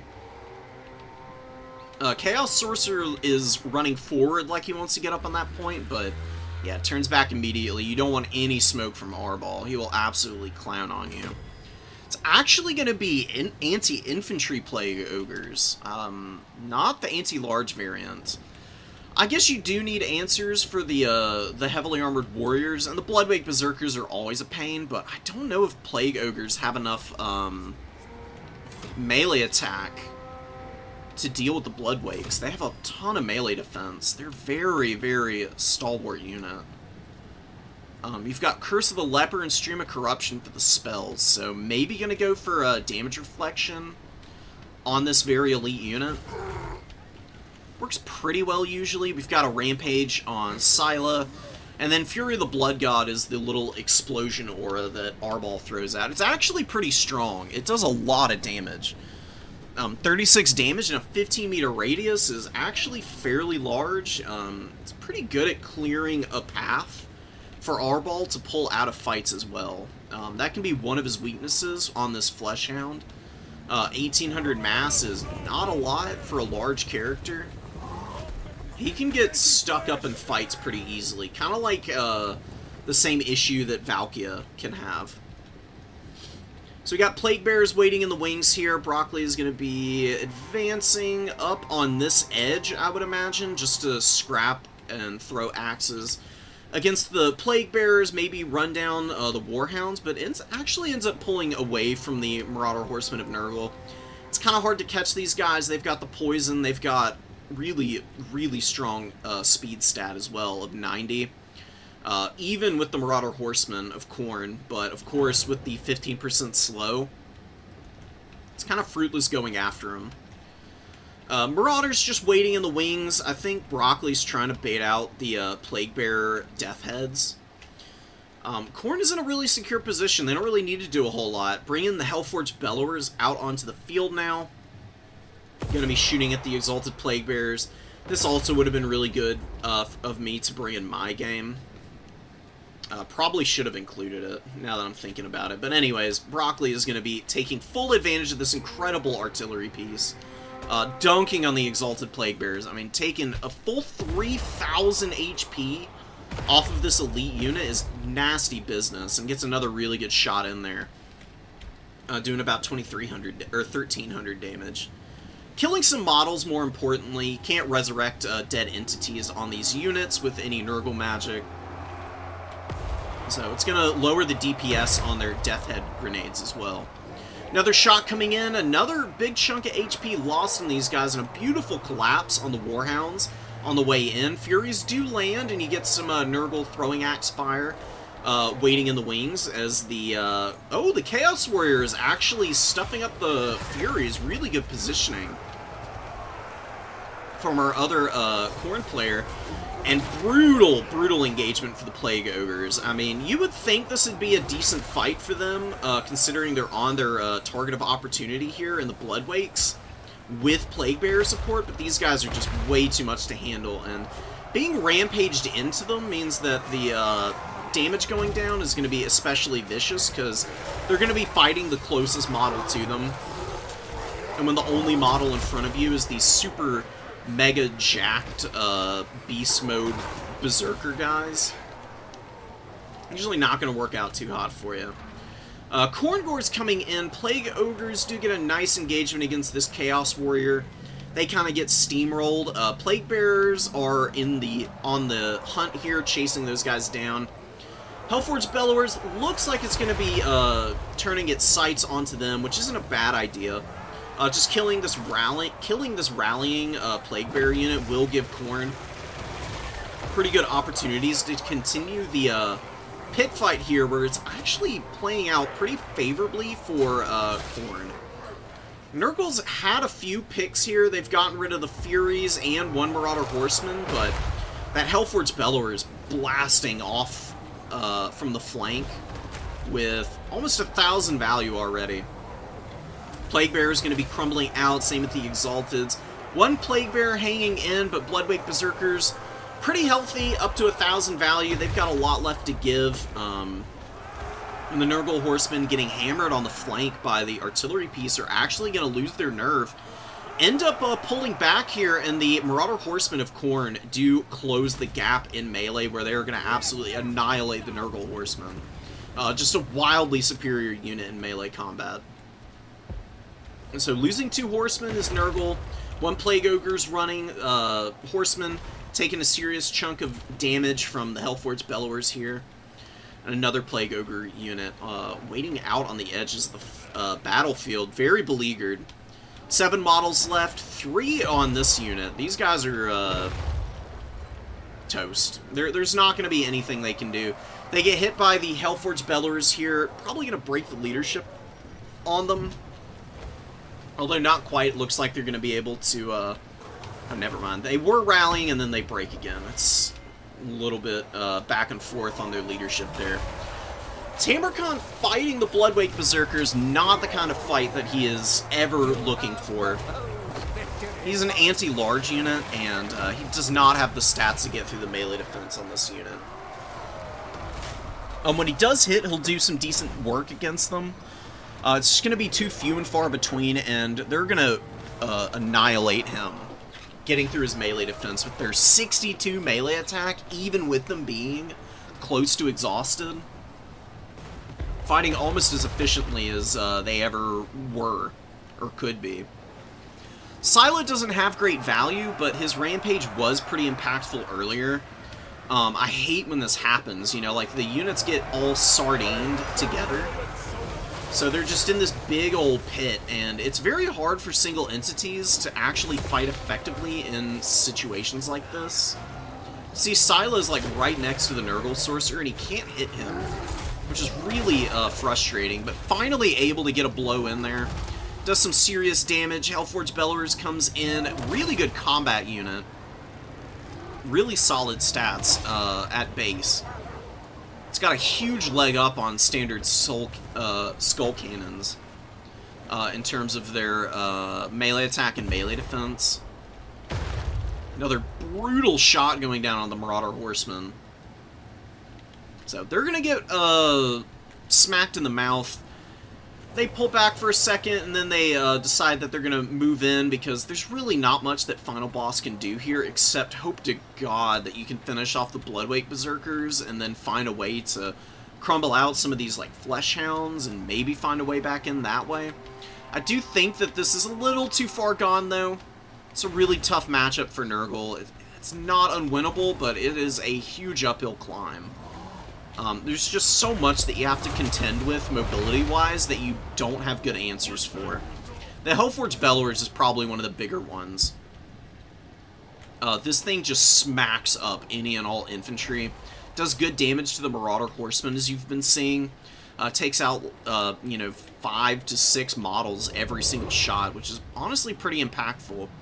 Can really lessen the efficiency on the Nurgle Horsemen, who are one of the bigger issues that you can run into as Khorne in this matchup. Furies diving Warhounds, and then Bellowers just farming ammo and HP on the Pestigores. This guy's having a good time. Tamercon dying over here. Oh, he's got a throwing axe in his throat. He's like clutching at it too. It's gruesome, man. He's going down hard. He's a big guy. Look how big he is compared to this Forsaken. And this is him on his knees, too. I mean, compared to everybody else, I mean, Forsaken are big, you know. They're like 6 feet tall. So how tall is Tammy? Close to like 17 or 18 feet? Terrifying.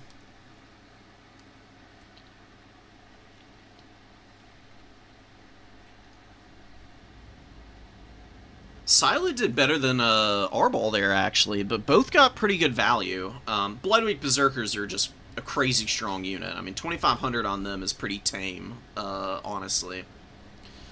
Hounds of the Blood Hunt with 1,000 value, such a good unit. Love them to death. An auto-include in a lot of the Chaos matchups, especially because they nullify magic damage, obviously.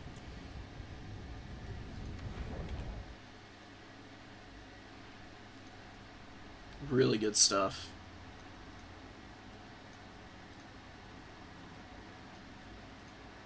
You want to see what happened to Khazrak? Go watch the first game then. Because it was me and the Khazrak player for round 1. I'm a little sad I couldn't take Skulltaker farther. I kind of threw him. I think if I hadn't lost Skulltaker, I would have still had a chance in that game. I really overestimated what he was going to be able to do. We've got Pizu on Slaanesh here, up against Milky Way, who's helming the Skaven with Throt and Gorich in the starting army. A ton of Skaven slaves here. Some Poison Wind Globes as usual, and a lot of Rat Ogres, so very interesting Skaven army. I can't see this going well for the Skaven at all. There's, like, no way they're going to be able to stand up to the pressure that Slaanesh throws down here, surely. I don't know what's been going on in the other parts of Bracket. Don't ask me right now. As far as I know, nobody's played a game yet.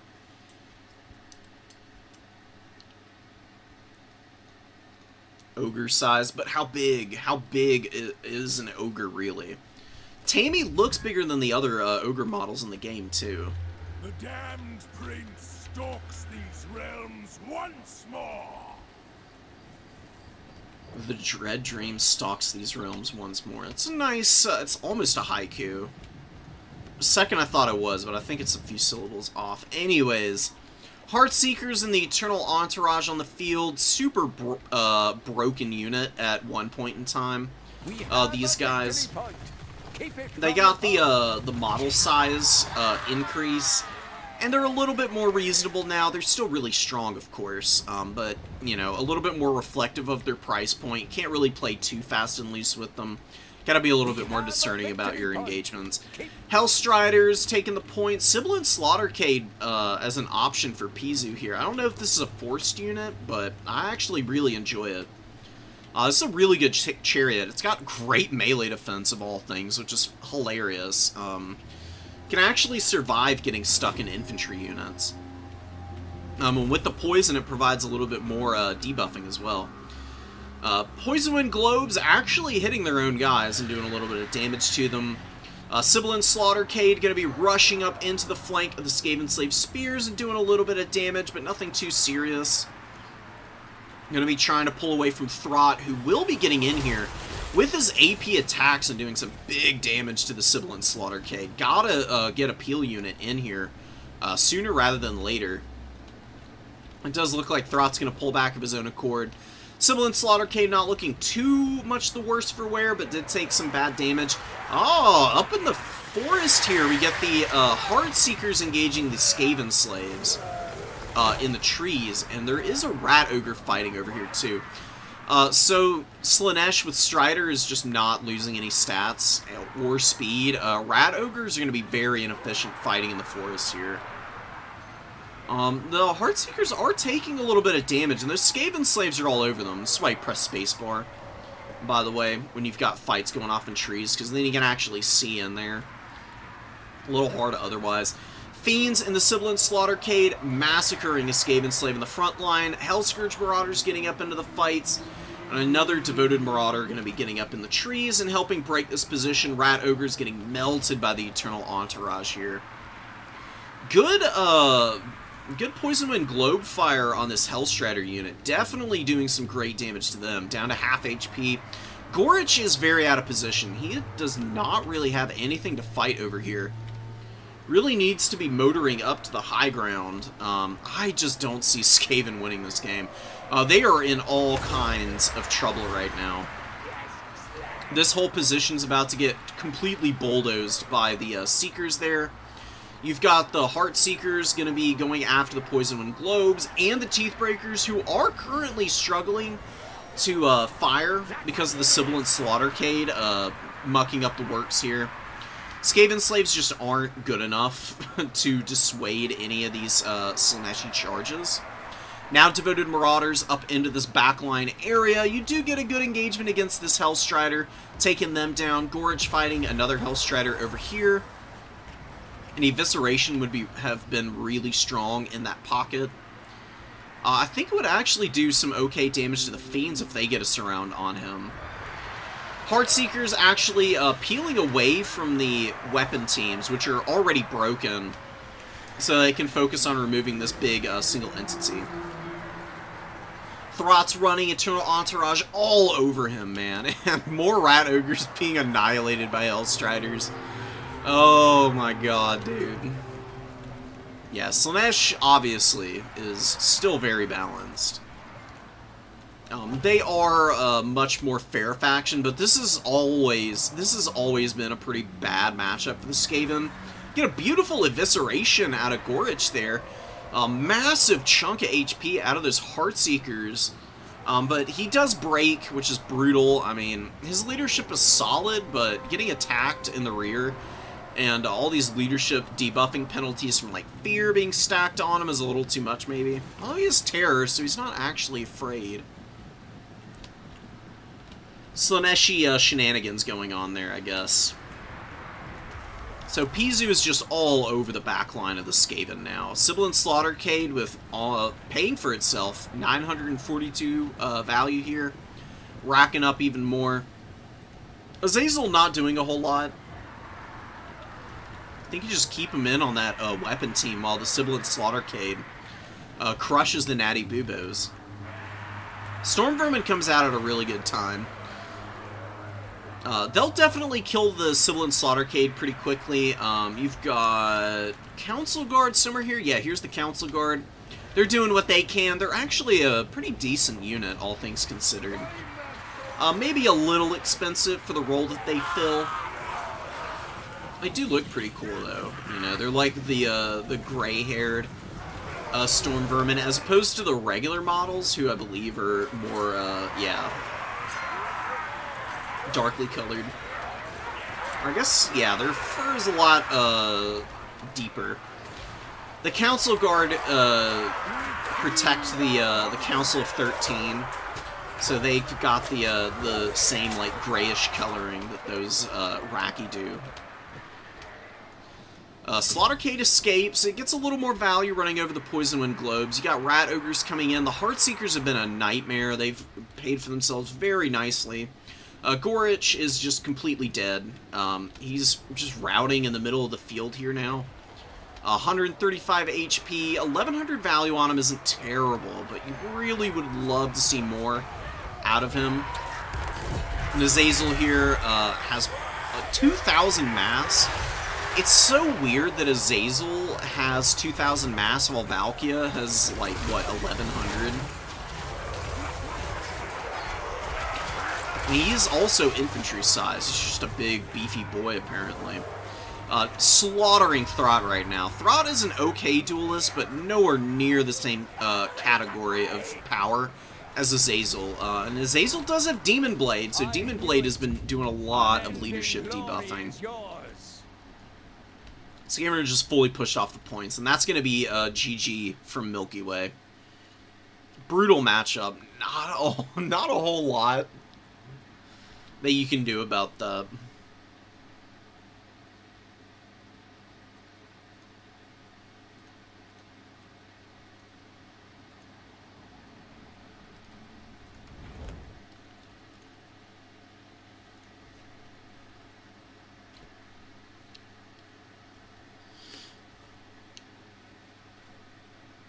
You do include minor factions? Well, the minor factions are all just the banners that you can pick. Like, you can choose the other factions that are in the game for your color scheme. They don't have the they don't have like unique mechanics like they did in Warhammer 2 anymore. You used to be able to pick like Alarielle as a special faction, and you could get like Treekin and Dryads for her armies. They did away with that in Warhammer 3. I think it's for the best. I just prefer the color schemes. I like having the more concentrated unit rosters. It's not like anybody even played them in the past. Surtha Ek, and he has to take max chariots. That'd be pretty fun.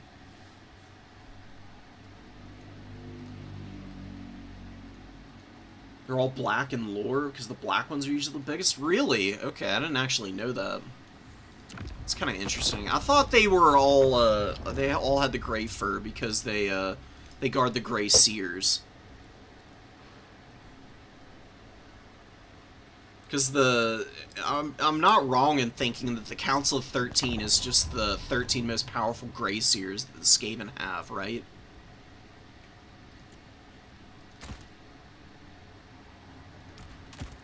Still waiting for the day that we get Thankwol.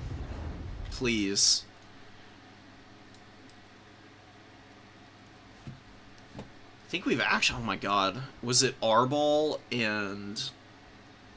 Arbol into Orion. Super cool. That might be the next one we watch. Because I need to see this.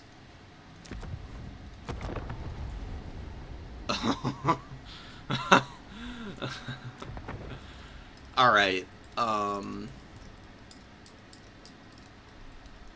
that's a build and a half. thought you needed the Bloodweight Berserkers, the Wrathmongers, in the starting army. Am I wrong in thinking that? Was it either or?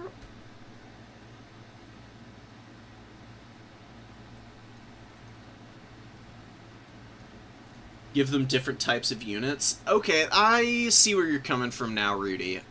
Maybe we can do that. That'd be pretty hard to puzzle out.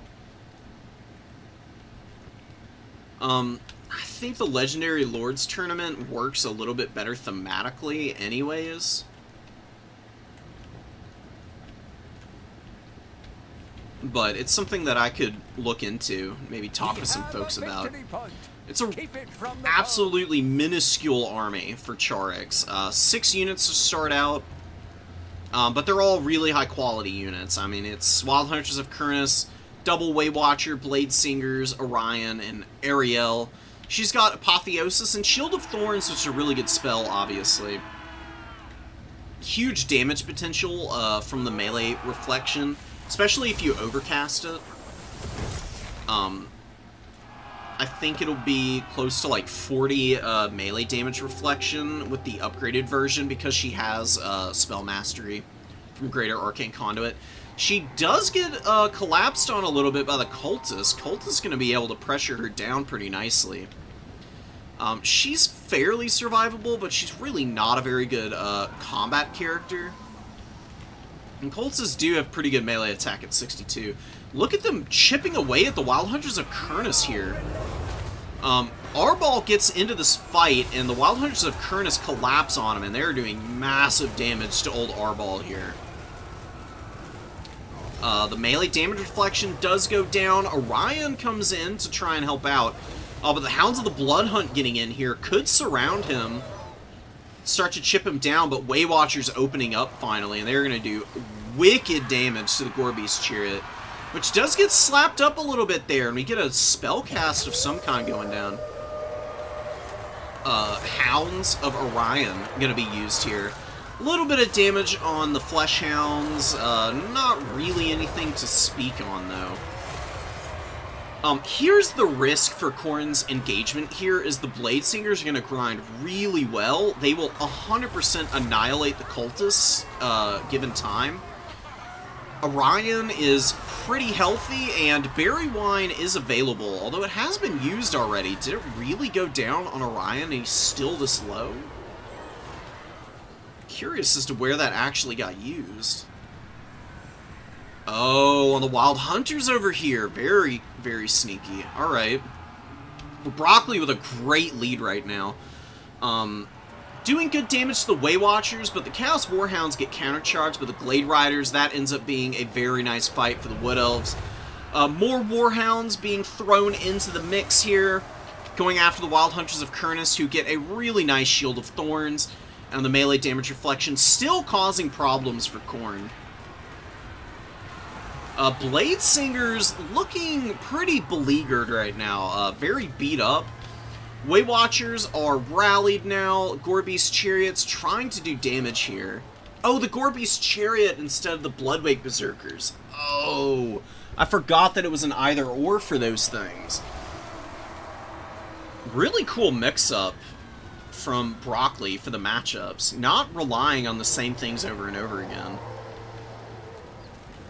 The Chaos Warriors are doing pretty well. They've definitely been an acceptably stalwart unit here. See a few of them pushing through here. Orion desperately trying to escape from the Hounds of the Blood Hunt. 1,200 value on those guys. Furies have been a little bit less effective this game. Wild Hunters of Kurnus being pushed off finally, though. Losing that AP Cavalry is going to be pretty painful. But a good jump on the Hounds of the Blood Hunt here. With some Glade Riders. They're probably going to crumble out in just a moment here. They've done great work, though. Super close game. This is probably going to swing to whichever side is able to get a collapse on the remaining high-value units. Arbal is on death's door here with 400 HP. If he goes down, Khorne's leadership is going to fall apart. Blade Singers in the back line getting 1,400 value, and the Glade Riders helping out immensely here, too. Gorby's Chariot with about 700 value. Not a great performance.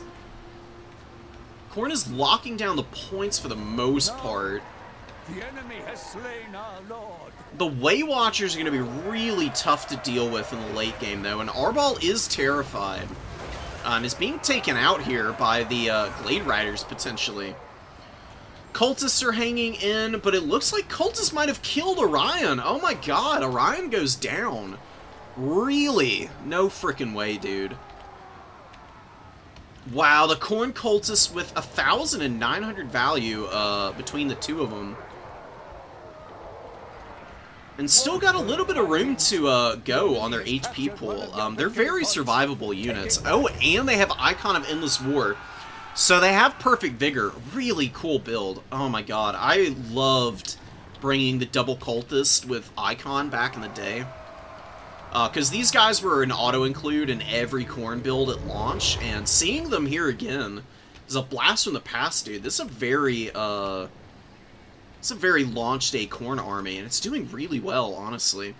Blade Singers need to be cleaned up, but Khorne mobility, the Flesh Hounds and Furies in particular, are going to be very strong against the Glade Riders. You've got Chaos Warhounds coming out, Warriors holding on the point.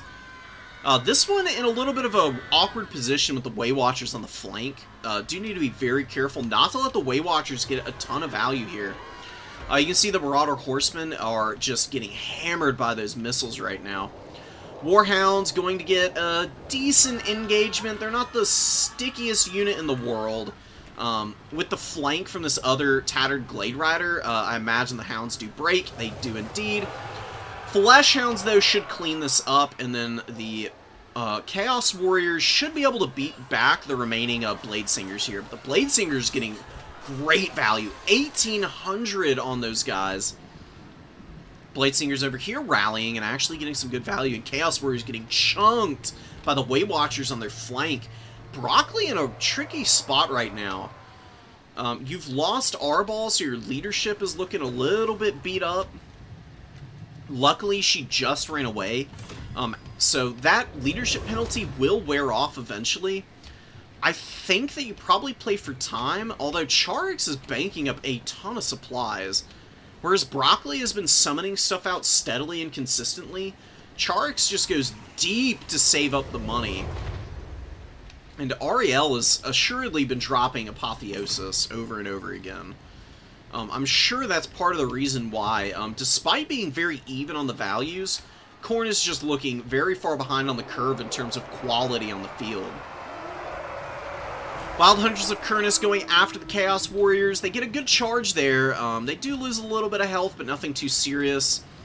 Cultists not able to drag down too many models. A couple of losses there. Hounds going deep for the Way Watchers yet again, and another really nice Shield of Thorns going down.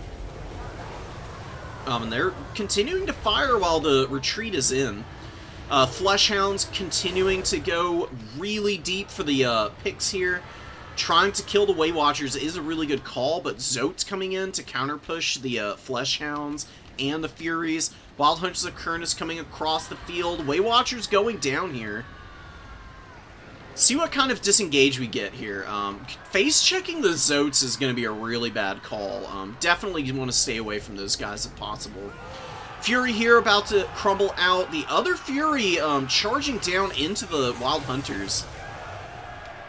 It's actually a bad idea to do that because the charge on the Wild Hunters gets procced as they're closing ground on those Flesh Hounds, and then they actually do damage to the Furies as they're rolling through them because the Furies are infantry sized. I don't know what it is about the charge attacks as they're procced that just deletes Furies if they land in front of cavalry. But big issues coming in and rearing their head for Khorne. Dryads coming to cap that last point. Charix playing the objectives really cleanly, and Khorne is just so gassed. They've got the Cultists and the Chaos Warriors, and that's about it. Khorne Gores getting iced by the Dryads here. Not a whole lot else needs to be done against them. Very unfortunate situation in the works here for Khorne. They're down in points, and they are struggling on keeping anything out on the field. 1,800 gold being banked for Broccoli right now. Chaos Warrior is going to be standing 2, trying to survive the Wild Hunters as they charge in here. Not going to be doing too much, though. I mean, they're just so beat up with only 30 models. I don't see how they're going to be able to get any kind of value here. Good collapse in from the flank as well from these guys as they get on the other Chaos Warrior. Cultists continuing to try and hold ground. A beautiful Earthblood from Ariel. Or wait, oh, Earthblood from the Zotes, actually, not from Ariel. Ariel's got Apo there. So good uses on the bound heals from those guys. Arball coming in here as just a gamble for the end of the game, but he's going to get annihilated again, I think, by the Wild Hunters. Add into that the Zotes and the Waywatchers, who still have a little bit of ammo, and he just gets chunked for almost 700 HP from one Waywatcher volley. That's also taking into account the 25% missile resist he has. And getting folded up regardless is just rough, man. He's trying to pull out of the forest. He can't fight in there. Wild Hunters do have Woodsmen, so they don't lose any stats in trees. See them just pushing up and through very freely. Corngore's coming in. Arball looks to wheel around, but Chark's micro, very, very good. Not allowing that engagement on Corn's terms. Pulls back to the point, is just going to happily sit here and triple cap the remainder of this game, I think. Chaos Warhound coming out. Arball is just totally out of place here. He doesn't have anything that he can fight. Orion comes back out onto the field too.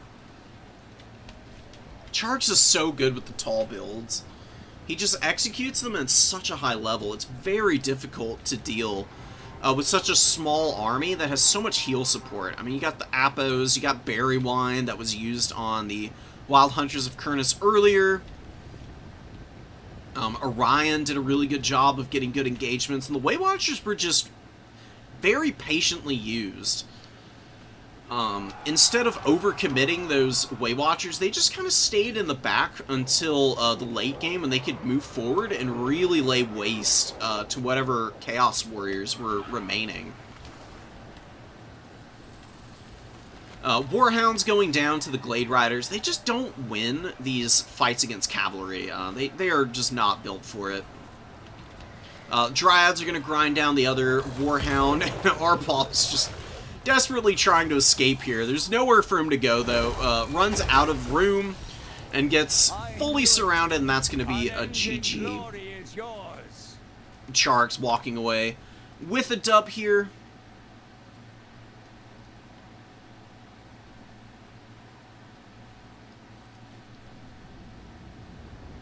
Sad day. The cultists were crazy valuable here. 2,100, 1,600. And don't forget, they did have the Bloodletter summons that also got some value. The issue was that they just were running up into Chariks and the Wood Elves. We had really good Shield of Thorns play. A lot of the Fleshhounds and Furies were damaging themselves because of the Shield of Thorns on all of these targets here. Every time you're doing damage, you're taking a bunch in return. Not really what the melee-centric faction wants to be dealing with. And they just steadily lost ground and momentum.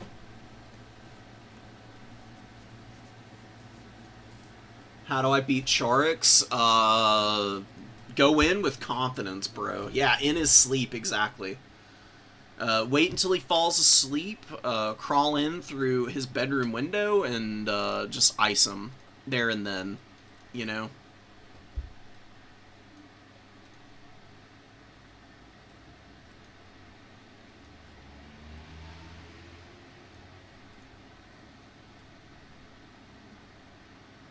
Shield of Thorns is negated by spell resistance? I don't think that's true, actually. I'm pretty sure that it is a, I'm pretty sure that spell resist is only applicable to, direct damage of any type.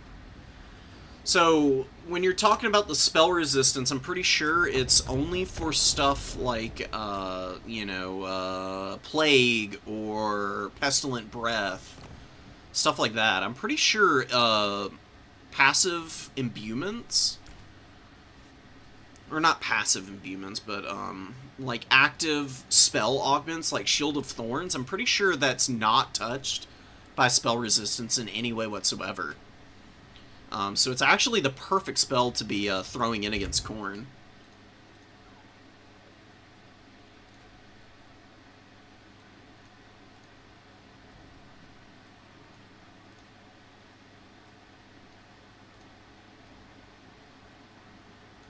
The Greybeard's expedition, having 8 miners in the starting army. Honestly, that's what you see from Dowie players a lot anyways. Yeah, Hochland having 3 of the long rifles would be pretty cool. It's a good idea. I like it. I just don't know how much time I have to come up with a whole rule set for that and then actually execute it on a tournament level. I'll see if some people in RTK are interested in coming up with some rule sets and whatnot. What do we want to see here? Let's go. Let me go look at what other replays we've got that I haven't already downloaded.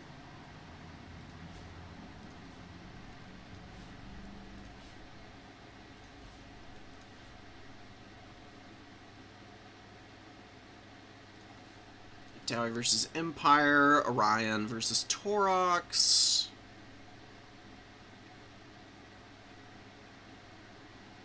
Orion versus Azazel. Who is in finals? Are we in finals now, actually? Oh my god, we are in finals already. Holy crap. Okay, hell yeah. Let me, let's host the finals match then. Holy shit.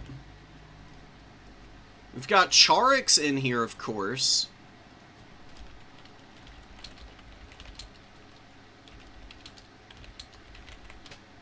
And I think Meaty is the, Meaty Danglers are other finalists, right?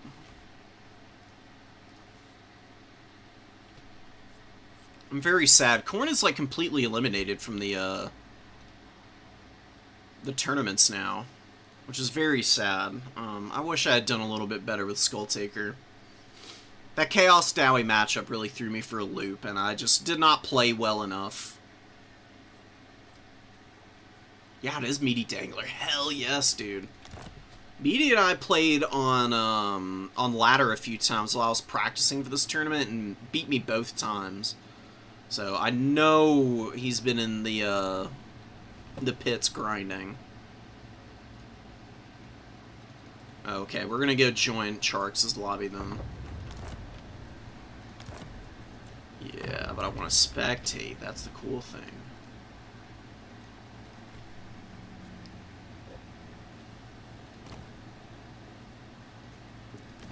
Let's get away from that. Don't want to give up any builds.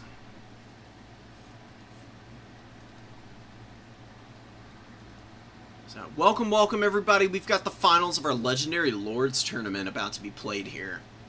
Charix, always waiting in the wings. One of the most unique players, I would say, in the scene right now. And TMD has been an up-and-comer. Super impressive, making it all the way through to the finals on the Grainskins of all factions, who are fairly good. Definitely more of a mid-tier, though. They're down here with a fairly low win rate, all things considered, of 47% right now. Getting wrecked by Slanesh, apparently. Vampire Counts and Coast, also a problem for them. Wood Elves not looking like a great matchup, but we'll see if that holds. The Wood Elves are restricted to some very expensive units. Although Charix's execution the last game was absolutely clutch. There's another dude folks can't say on stream. I'll say it. I mean, look, Meaty Dangler is really not that out of pocket, honestly.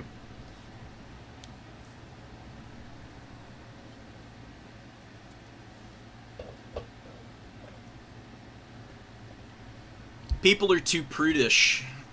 There's nothing to be embarrassed by, you know?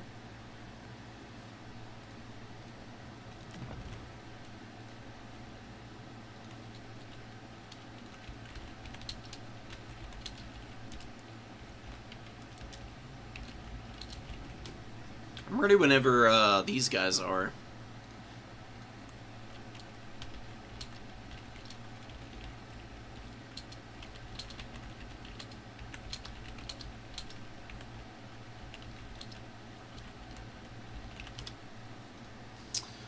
So yeah, all the Corn Lords eliminated. We've got 2 Beastman Lords left. I'll probably play in the next Twist tournament as well and try out my Beastman again. Malagor or Morgur there aren't bad options at all. Morgur is fairly easy because it's just a couple of Chaos Spawn, I'm pretty sure. Beastman Chaos Spawn really aren't that bad. They used to be super meta in Warhammer 2, and they're not terrible in Warhammer 3. Spawn just don't have armor, which is their big problem. So it's going to be Grom versus Orion, which I don't see going very well for Grom. Grom just isn't going to be able to do anything against the Wood Elves, probably. I imagine Charx is going to do something very similar to what we saw from the last game. Could end up sniping out the mean and green troll guts eating machine.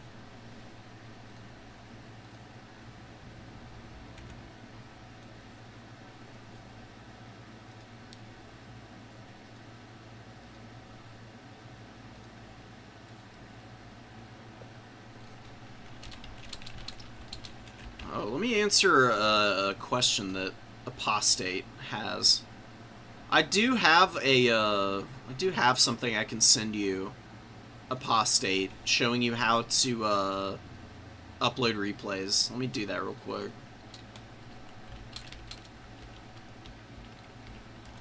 It's nice because it's a video, but you don't even have to watch the video because it's got step-by-step instructions in the thumbnail.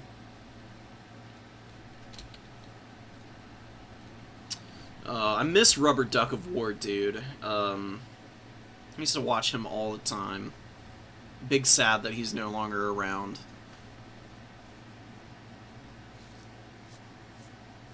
Surprised Khorne does well into Kislev. It depends on what kind of Kislev build you run into. Kislev can 100% beat Khorne, but the issue is that Khorne has so many good answers for the infantry that Kislev has. And they also have pretty good mobility themselves. Minotaurs do big damage if they can get charges off on Griffin Legion and, you know, Winged Lancers, Horse Archers. The Chariots are okay for Kislev in that matchup, but they also have some vulnerabilities.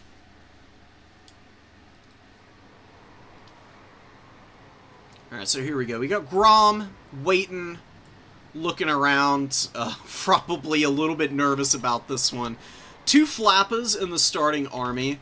And yeah, oh my god, the Lost Sylvan Knights are going to be in the opener here. Hawkeyes of Drakira and 2 Swift Shiver Shard Deepwood Scouts. It's a really good choice. They'll be able to help clear up chaff really easily. Orc Boys just get shredded through their light armor by Swift Shiver Shards. These things should be able to feast in this game, and they got a lot of ammo. I mean, 22 volleys is pretty brutal for such an accurate unit. Double Savage Orc Airboy, which I think is a bit of a mistake. I would imagine you'd be better off going for your cheaper options. Maybe this is just thinking that Charx is going to go with like a Glade Guard line or something. But Charx is a dedicated, like, elite army specialist. I've seen him do stuff like this, just totally out of the box in tournaments that don't even have, like, unit requirements.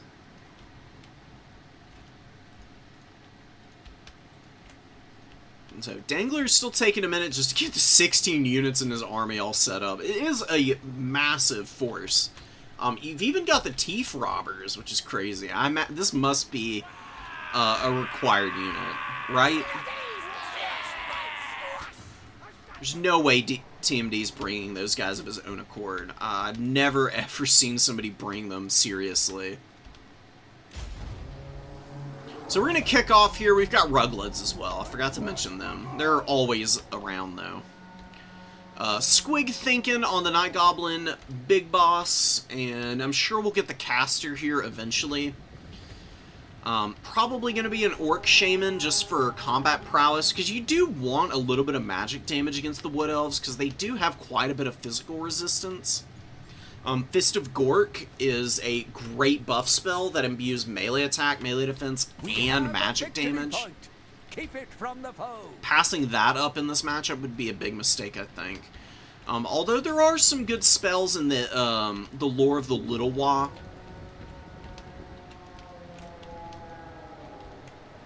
Oh, it's a knight, a River Troll Hag with Fate of Buna.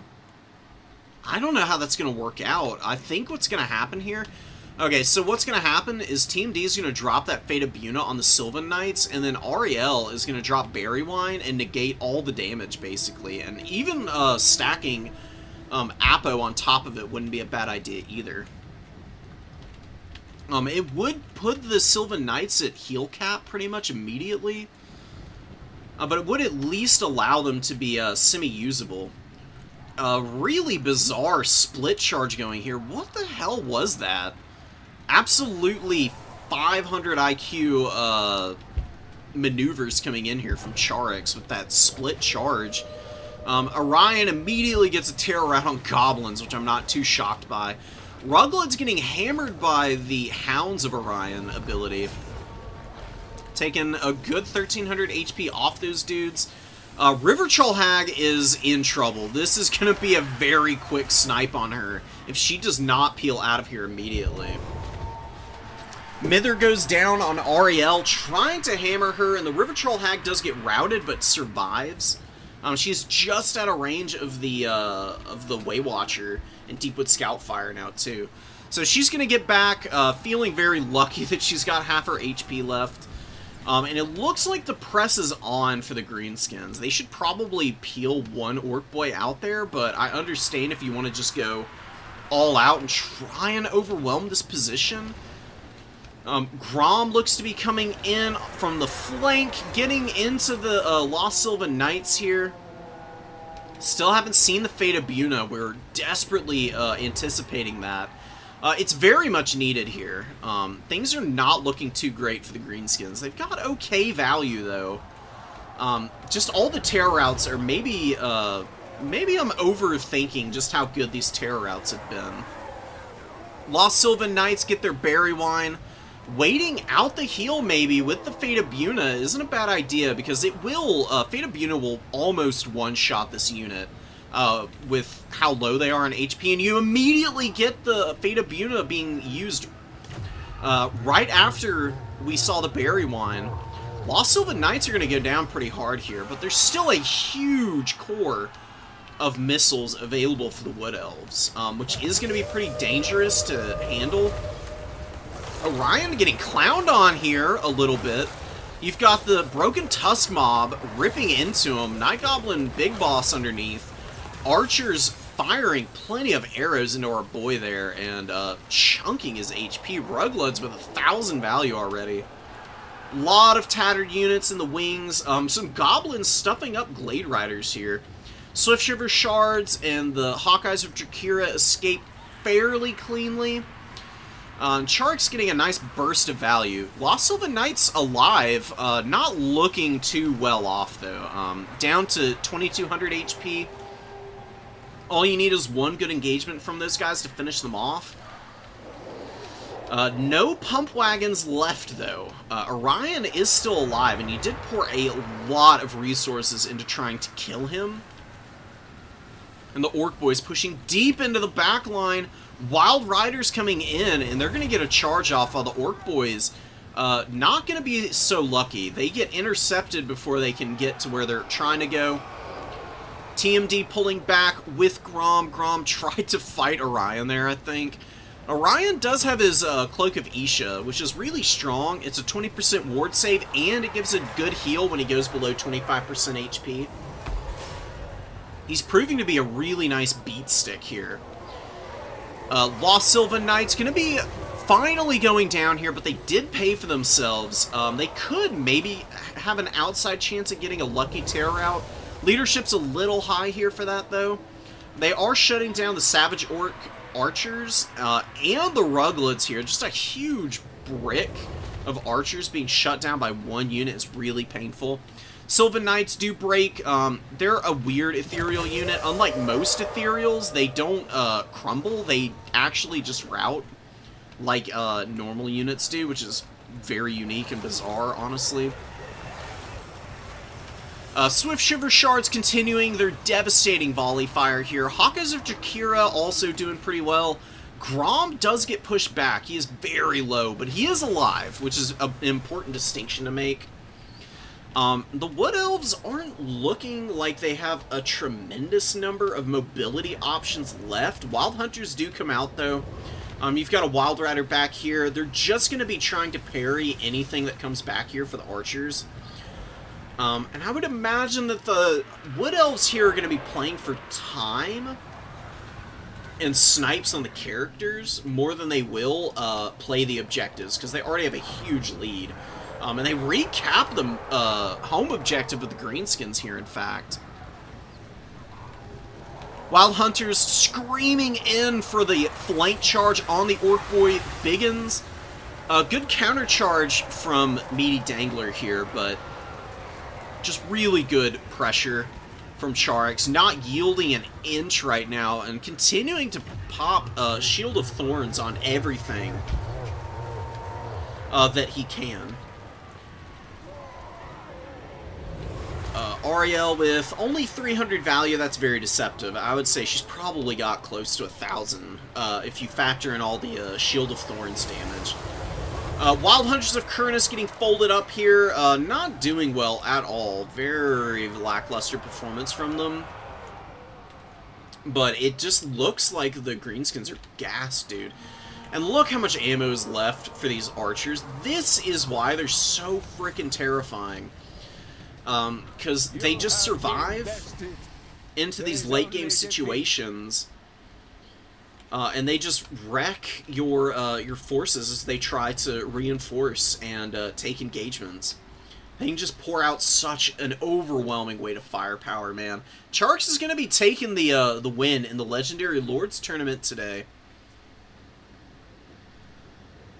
Qualifying for the Invitational that this is attached to. So the idea is that there's, you know, however many tournaments, probably 4 tournaments, I would guess, is how many we're going to have to determine who is going to be making it into the qualifier event.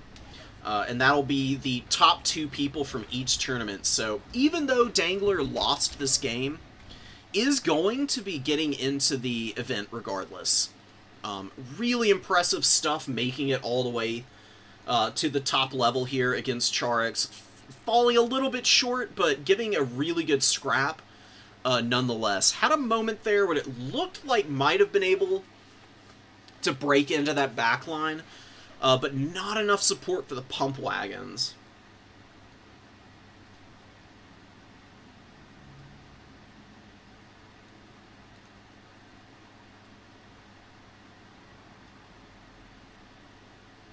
The ladder game we had the other day, I was trying a lot of funky stuff out on ladder this last week. There was definitely pretty rough for me. I was also not playing very cautiously. Kind of what happened to me in the Chaos Dowie game that I lost to Apostate is what happened to me on ladder several times as I was practicing for the event. I just got overly aggressive You know, I've got the Khorne brain rot, dude. I just want to go 100 miles an hour from the get-go, and I end up getting myself in trouble.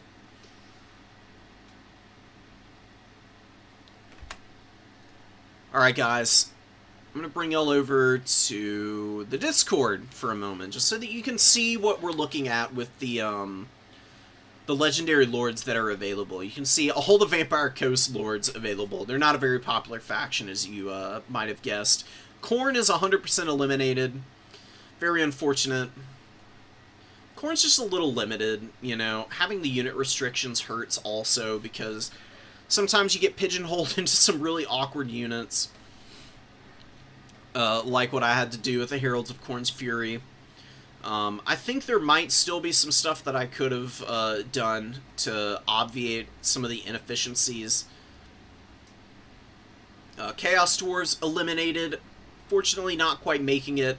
I'm going to be playing the Beastmen next tournament. Morgur or Malagor is fine by me. Torax got eliminated today, and I'm pretty... Yeah, Kazarak got eliminated in the first round. That was our first opponent. Dowie Lords, 3 left, 3 eliminated. Greenskin's not getting a lot of play. I'm a little surprised. Most of their legendary lords are open still. You got Skarsnik, Wurzag, Azag, and Gorbad all waiting in the wings for an opportunity. Boris is eliminated for Kislev. You've got 3 lords there. Lots of Lizardmen available still. A couple of people have been playing them. You got Mazda today. He got eliminated. Krokgar got eliminated last week. Gorak, Nakai. Oxyotl, I think, will be really fun for this tournament. You've got Tehenowin and Tic-Tac-Toe. Vampire counts. Kemmler made it through already. Vlad got eliminated. You've got the Red Duke, Manfred, Isabella, and Helman Gorst. Helman Gorst would be miserable. Kolek and Archeon already got eliminated for Warriors of Chaos, which is brutal, man. They don't get a lot of options, unfortunately. Warriors of Chaos have a lot of generics, and then a lot of their other legendary lords are like, you know, you can bring Village and Sartorial, but they're also Tzeentch-focused lords, so... when it came down to the cutting room floor, it was just these 2 available. Sigvald's available for Slaanesh. Nakari is also on the table. Azazel got eliminated today. Pizu not quite able to pull it off. Pretty sure that's because he ran into Charix. Yeah, I honestly really want to play Malagor, because I've had a lot of experience with the Eye of Moorsleep play. And I think I could do pretty well, although the Eye of Moorsleep seems to be struggling horrifically as of late with its accuracy, which is not ideal. I would love it if it were a little bit more consistent.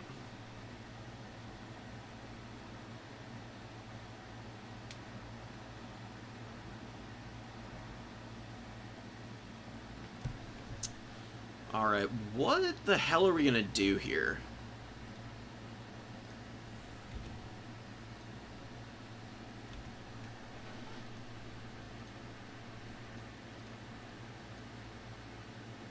Might end up playing every Greenskins Lord at this rate.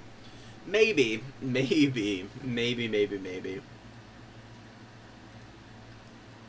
Played against Dark Elves. Yeah, Dark Elves into Khorne is such a brutal faction, man. To match into. Khorne does not have good tools against the Dark Elves. You've got some stuff that works, but generally speaking, you're going to get kited into oblivion.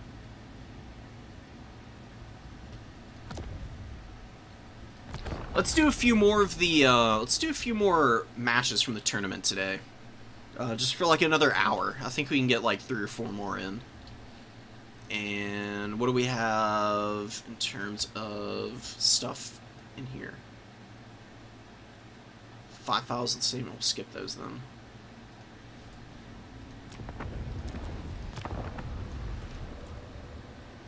I'm going to delete the ones we've already watched. We've seen that. We watched Azazel versus Throt was really funny.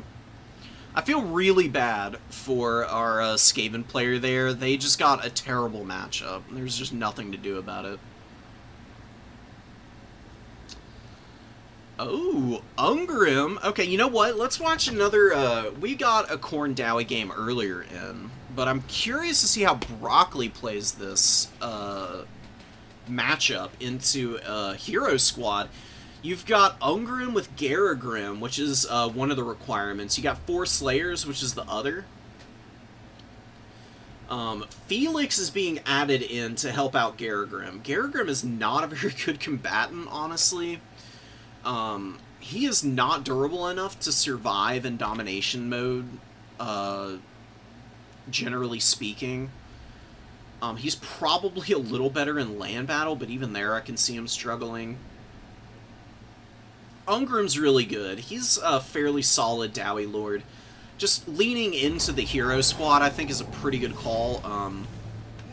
We'll see how it plays out against Khorne, though. Khorne's very good at killing these foot characters, or just completely ignoring them with mobility. So we got double Bloodletter, 2 Chaos Warriors, a Gorby's Chariot, which I'm very curious to see perform here. I don't think it'll do well, but maybe it will.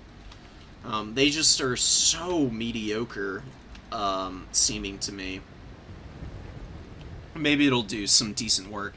Cultist is going to be moving up. They've got Icon and they've got Gate of Khorne, so going for the very traditional Cultist push. It is really good against missile lines. The reason the double Cultist is so strong against missile factions because they have silver shields, which already makes them fairly durable. 4,000 HP is a little on the low side, but isn't too bad. They get this Bloodletter summoning. You can summon it behind the enemy's front line because of the cast range on it. 50 meters is a long way. Very easy to get... victory point. Keep it from the foe. Very easy to get crushing victories by summoning Bloodletters behind your opponent. What you can do is you either summon the Bloodletters and they rush the back line, or if it's a build like this where your opponent just has like nothing to really send the Bloodletters after in the front line, or in the back line I should say, then you summon the Bloodletters behind the front line and rear charge, and they just eat everybody's lunch at that point.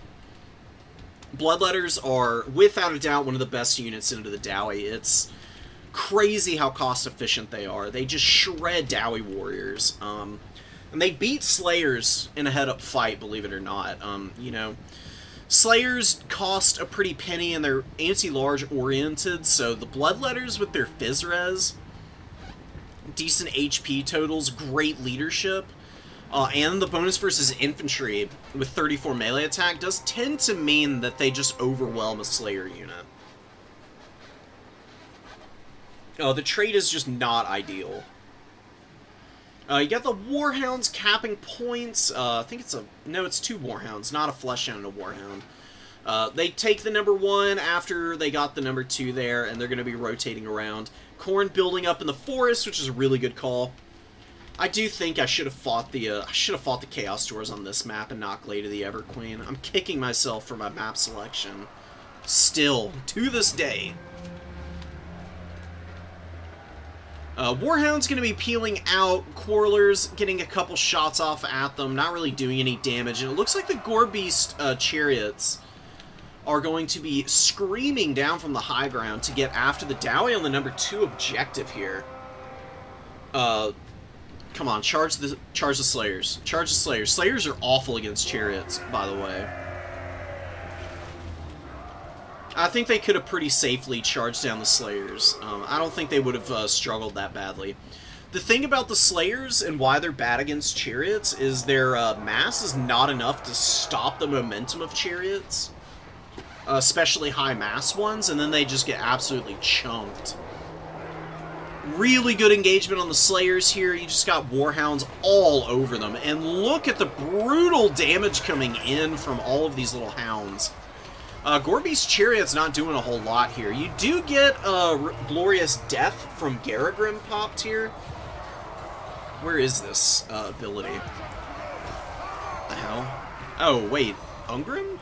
Oh, Ungrim popped it. Okay, so yeah, for 40 seconds, the Slayer models won't die. So you do get a good pushback here.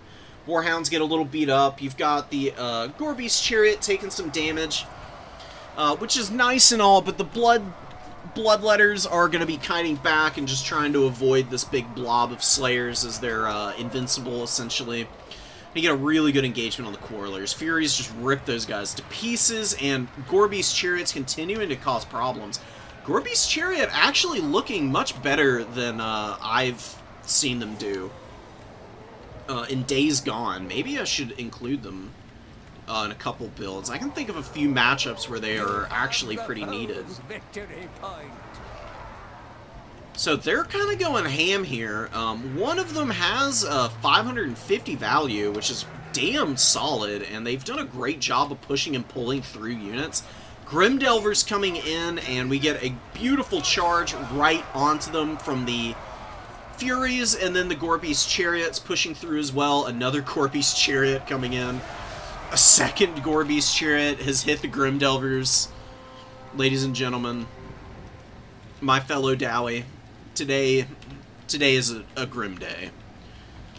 The Slayers just get absolutely overwhelmed on the number 3. Very patient push. You bring all your mobility over, force the Dowie to respond with numbers. Mobility just keeps moving and stays disruptive, while the Infantry Corps just overwhelms your outnumbered opponent at that point. The Miners didn't do anything. Bloodletters are just deleting them. Part and parcel from the game right now.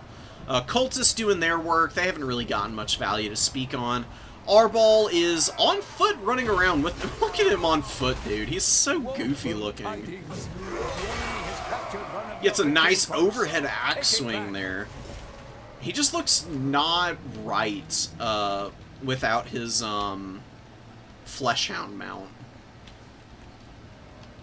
Furies flying overhead, Doomseekers and Slayers hanging out on the number 1 objective. You got a lot of Warhounds looking to re-engage here. Did some pretty good damage to Slayers earlier. But see, this is what, you know, Dowie, even though they're down 2,000 value, they're so irritating to completely remove from the field. They get up on that number 1 objective. They're going to try and anchor that, but they leave the number 2 completely open. And Khorne is trying to overwhelm it a little bit right now. You got a Miner moving up to the number 3. Furies are going to shut it down before he can get the blasting charges off, and Bloodletters all over Slayers here. And getting the Horn of Khorne. Great time to be popping that when you're engaging against these two really annoyingly sticky units. Slayers getting slaughtered. Very unfortunate situation for them. They just don't have the sauce here. They got okay value, one of them. 700 is not cost-effective, but, I mean, it could be a lot worse, honestly. Considering some of the fights, like, these two Slayers over here are looking a lot worse off in terms of value.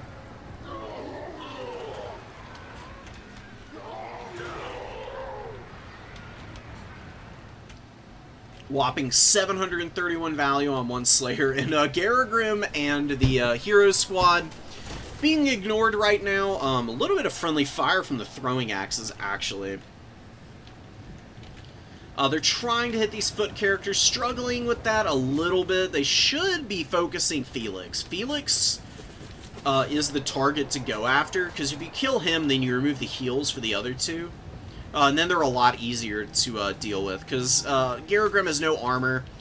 Ungrim is fairly strong, but is an anti-large specialist, so once he's exhausted his melee attack, really isn't making up for the inefficiency into somebody like Arbol or the Cultists.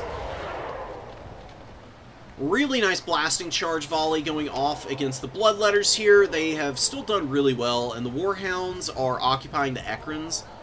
This is where you just get these Bloodletters onto the Ekrans and finish them off. Bloodletters on top of the characters, chipping them down fairly effectively, and the Gorby's Chariot squad is just so sauced up right now. They are looking for trouble, and they've gotten great value. One of them actually paid for themselves. Gorby's Chariot's good? No way this unit is good now. I can't believe it, honestly. Impact looking really nice here. Oh my god.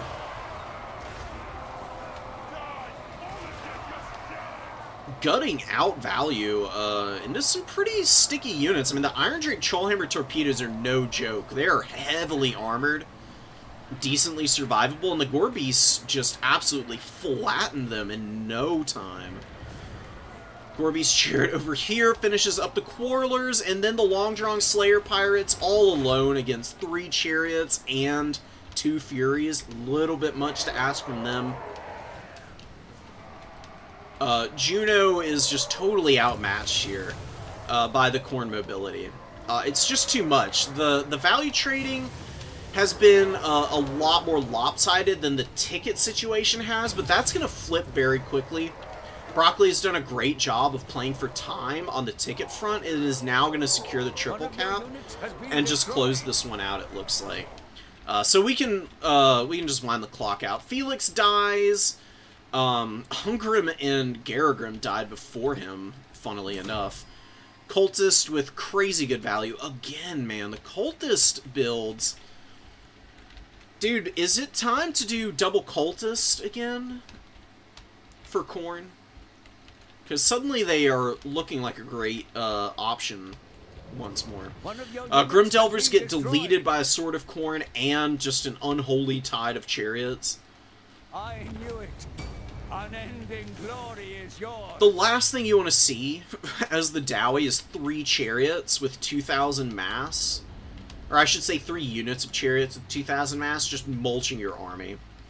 It's one of the reasons that the Beastman matchup is so bad for the Dwarves, because Razor Gore chariots exist, and I mean, the Gore Beast chariots looked really good this game, but Razor Gore chariots are still by far and away a better unit. Look at this guy. He is just like, vengeance is ours.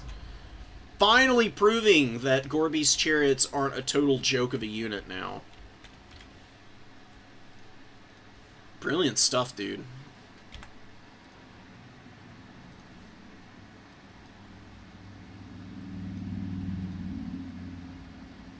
Use the Bloodletter. Oh, Bloodletter summon to stuff their deployment is really smart, actually. I do love that.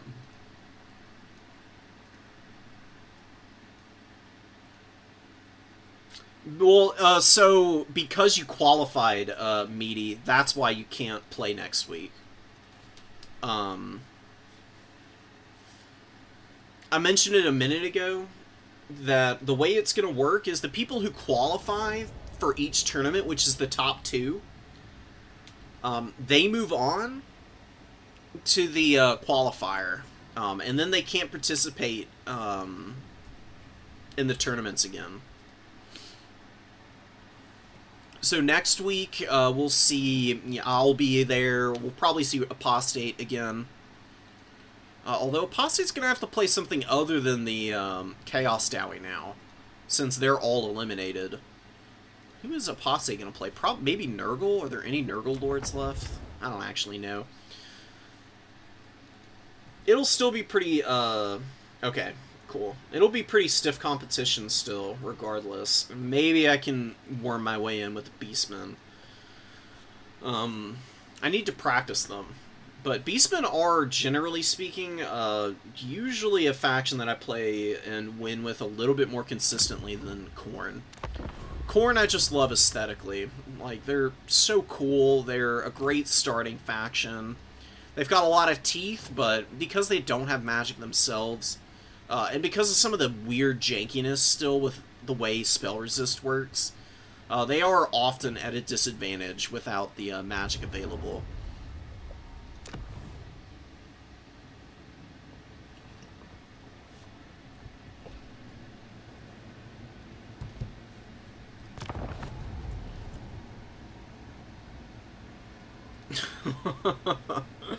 No freaking way. Alright.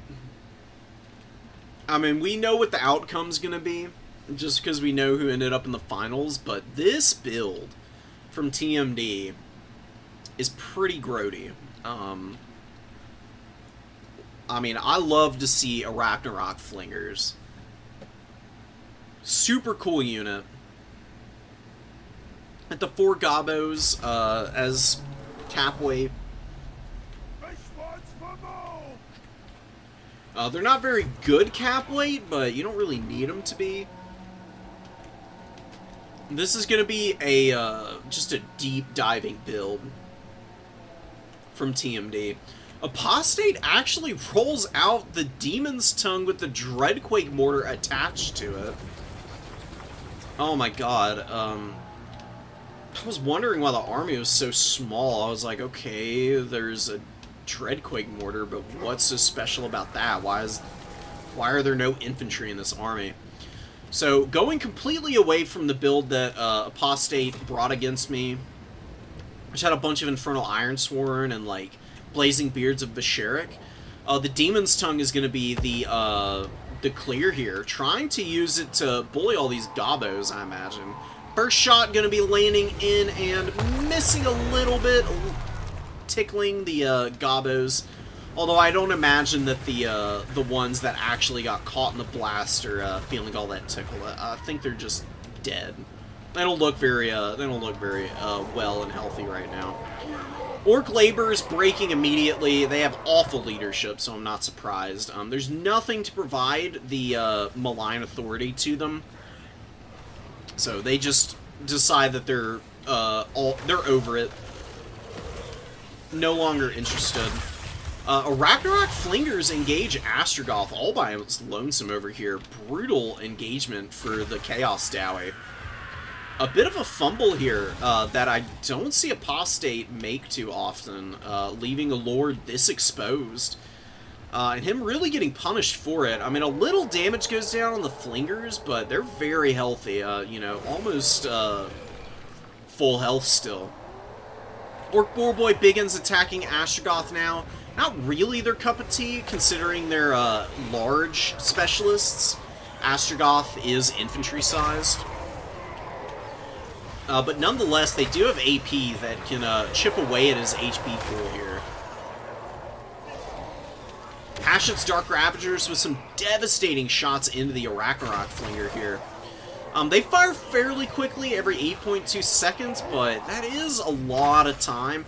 For how limited they are in terms of the number of entities in these units, the throwing axes could stand to be maybe a little bit more impactful. The damage from them is solid, but not incredible. It's better against infantry than it is large targets, actually. The frickin' chariots are just going deep on all the laborers, which I'm not shocked by. Torok just gets pulled apart as well. You've got the Flingers in here, brutalizing all of the units that Apostate's trying to rely on. The Demon's Tongue just doesn't have targets.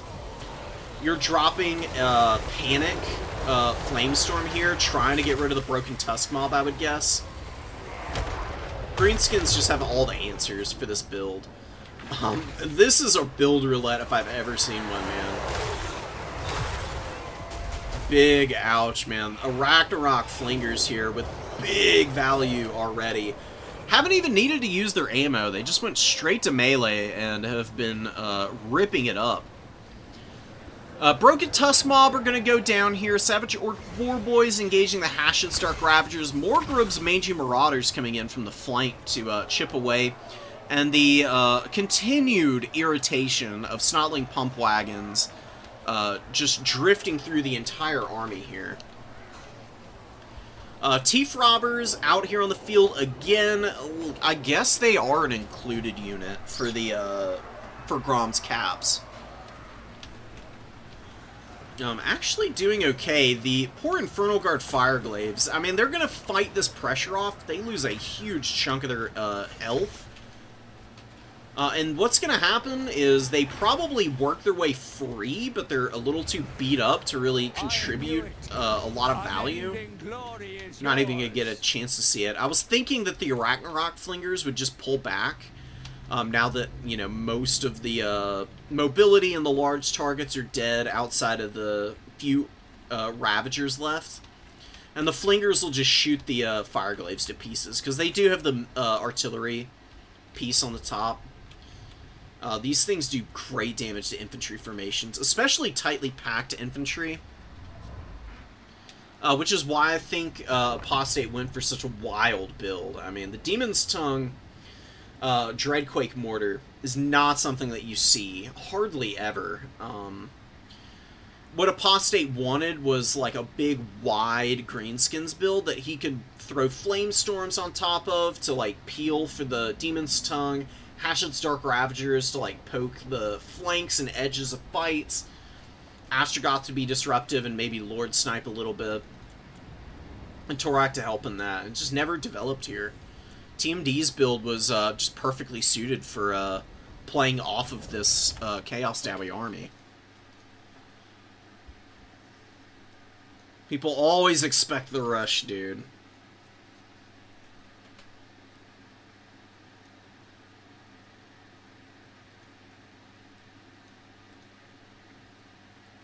Yep, Dangler, your Greenskins really clean.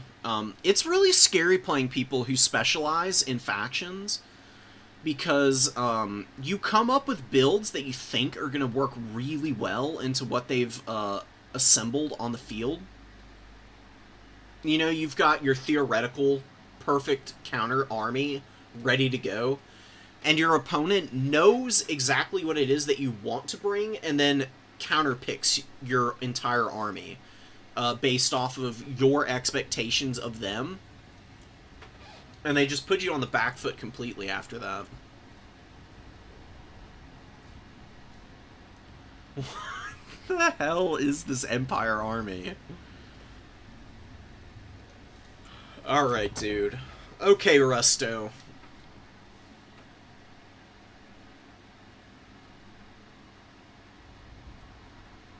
Rust is going deep on the memes for this build. I mean, Zindler's Reiksguard and the Royal Altar of Griffites are the required picks for Karl Franz here. The other three Reiksguard are not required in the least, but going just totally all in on that, it's honestly not going to be bad against this Dowie army. There's a ton of Iron Drakes in here. Not Trollhammer Torpedoes, but the Flamethrowers, who are more infantry focused in their damage output. Quarrelers are good against light armor, but against all of these 120 armor Reiksguard, they might not be able to kill them effectively. We'll see what Commissar does. Commissar is a great Dowie player. And Grombrindle does have a lot of leadership buffs. In addition to the Runesmith, who's got the Master Rune of Groth One Eye, which gives 8 in its own right. Outriders coming forward to shoot miners, not very efficient target. Outriders are stupidly inaccurate against infantry. They never hit their targets against stuff like miners. I don't know what's wrong with their target priority as a unit, but it just seems really off. They fire way too high. Miners gonna get annihilated here. They're just so isolated against all these terror-causing units. Zintler's on the flank, Royal Altar of Griffites there, Karl Franz initiates the dive, and they get pulled to pieces in just a matter of moments. Really powerful cavalry flank coming in here. I mean, just a full envelopment onto the rear portions of the army. Playing off of the shot blockers here, I'm realizing, for the cannon. You know, the cannon got summoned out around this rock formation, which can be a little tricky if your opponent does actually play up into your back lines. This is really not nearly as unsafe as you would think. Especially if you have been paying attention to your opponent's summons. Like, you saw the cannon come out, and then you see a Slayer, so you know your opponent only has so many supplies. Going for this really deep flank and potentially engaging onto all the missiles at once to shut them down could be really strong. The issue for the Empire is that they don't have any infantry to occupy or deal with any of the Iron Drakes after the fact, because Zintler's Reiksguard have a good charge bonus, but, you know, they're getting melted here a little bit, and they're just not very well suited for getting through the armor on these guys. 125 is really gruesome. That is a lot of armor to have to contend with, and a beautiful use of Grombrindle Has No Fear here, keeping the Iron Drakes alive by buffing up their melee defense to 51 here. And this ability lasts for a decent amount of time. 24 seconds is plenty of time to stuff up a charge by all of these cavalry units. And Slayers get on the back of this Reiksguard unit. Rust is losing momentum quick. The value doesn't look too bad for Rust, but doesn't have an answer for the Gyros. Gyros are all over the Reiksguard. You've killed a bunch of Quarrelers, which is great. But how are you going to deal with the front line of the Dowie? Because they still exist. Miners are still really good cap weight. Even if they're not a great melee combatant, they can still muck up the works against, like, Empire state troopers and whatnot. Great swords are a little more threatening. This miner's going to be peeling out of there, trying to get away. Cannon, very much healthy and online.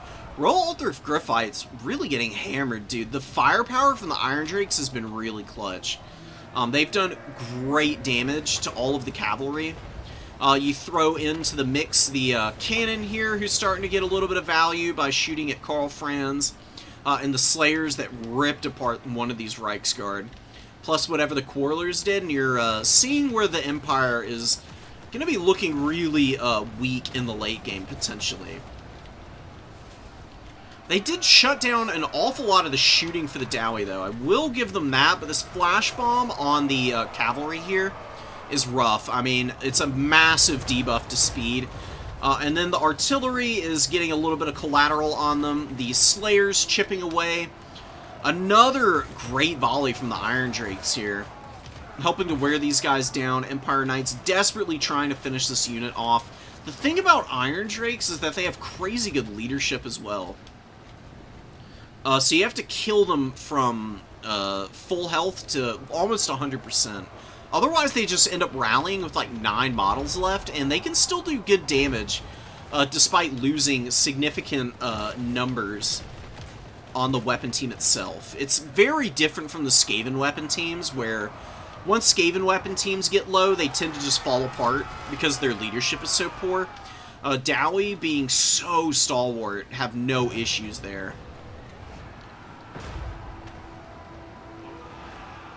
Empire Knights getting absolutely tossed by these cannons right now. Cannons with about 600 value, which is damn good for how early the game is right now. Only 5 minutes into this one. The Empire just really went in all hands on deck with the cavalry dive, and it really did not pay off. Cannon also had to get positioned out here on the edge of the battlefield before it really started opening up. But now it should just close off access to the Dowie formation. The Dowie just get up on the number 2, retake that, and then they sit and let the Empire spin, because the Empire Greatswords are going to get chunked by cannon volleys. Cannons for the Dowie are so accurate that they do really good damage to infantry, even. They just chunk through the HP, because Greatswords, per model, they don't have a lot of HP. The cannons are just massive overkill on them in some sense, but because of the way that the Dowie cannons tend to, like, hit, they cleave through multiple ranks. So they usually kill, like, 10 to 15 guys with each shot.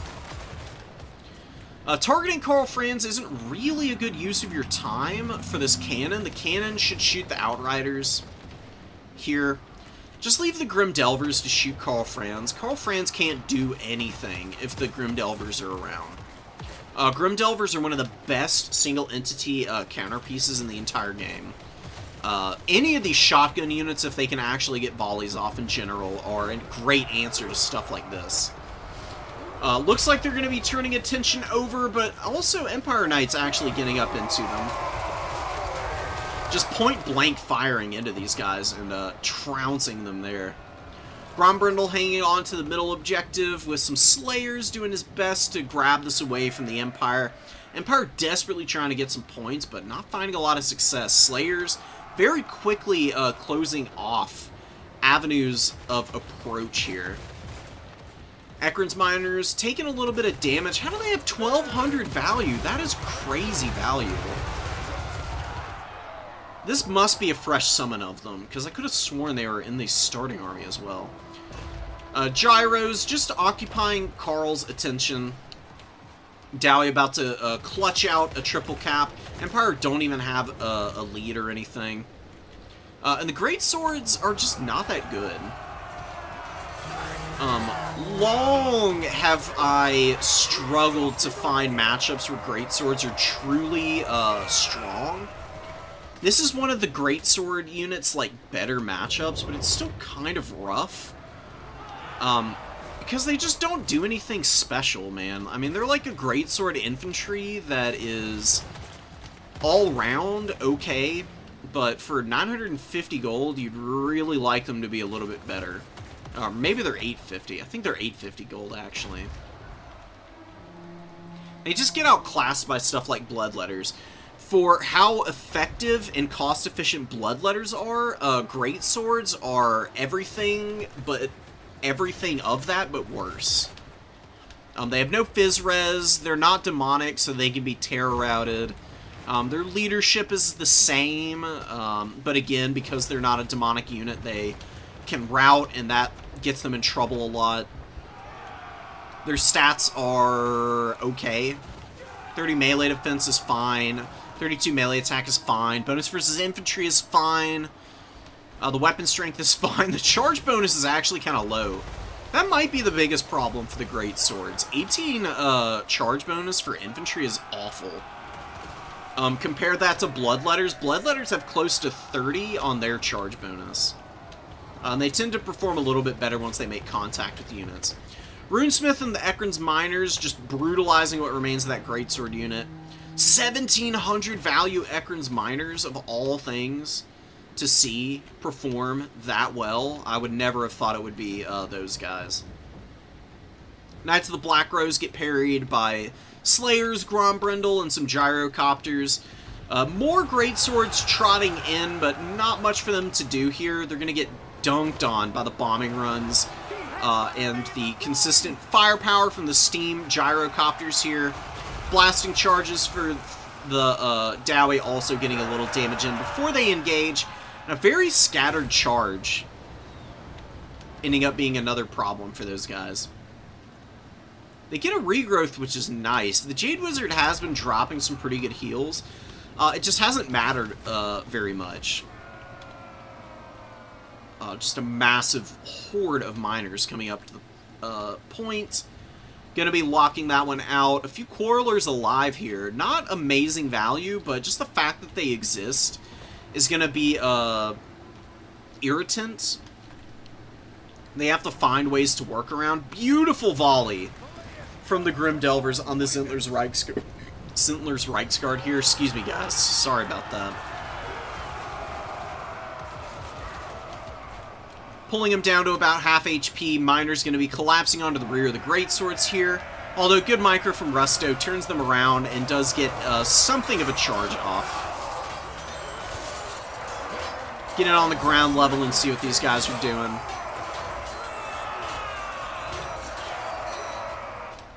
Just doing their very bestest to try and even this game up. Grim Delvers pulling back through the miner unit. Really good positioning from Commissar. The tried and true Dowie methods are always just so solid, man. Just make sure that you got bodies near your missile troops, because you can always pull the missile troops into whatever is attacking them, and then pull the missiles out and right behind the fight, and they can still fire into that oftentimes. Nice stuff from the Dwarves. The Iron Drakes honestly didn't get as much value as I was thinking they might. Where was all the value for the Dowie? These cavalry were just so bad. They folded up like nothing, man. I swear, there's something about this Iron Drake value that just does not feel right, because I saw them roasting some of these Reiksguard. The fact they're sitting here with like 700, 400, 287 does not seem like it's reflective of their general value. Gyros were decently strong here. Pretty decent value on them. The cannon was great. Cannons cut off so much access to the battlefield in terms of positioning, because they're so accurate and they have so much ammo that they... I've seen Dowie cannons end up with almost 3,000 value at times. They're very hard to approach. Going in really deep to kill cannon crews against the dwarves is usually a really bad idea.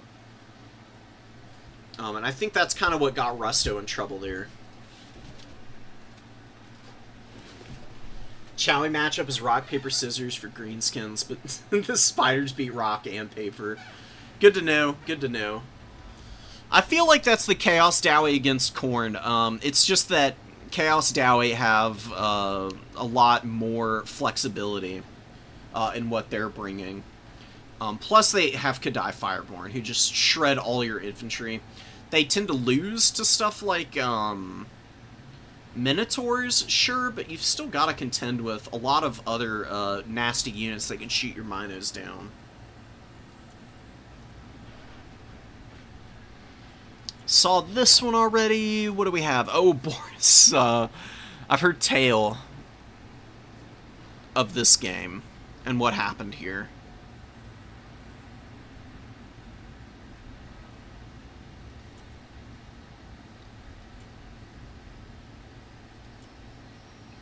Charx versus Moonlander. I actually want to see this. Bretonia's pretty good against the Wood Elves, actually. And Charx is forced into these super elite builds because of the Ariel inclusion, as well as Orion and the Wild Hunters of Kurnus. It's a very expensive core army. He's actually able to walk away with a win here, which is just crazy. People are going to have to come up with some answers to this hero squad. Winter comes to all.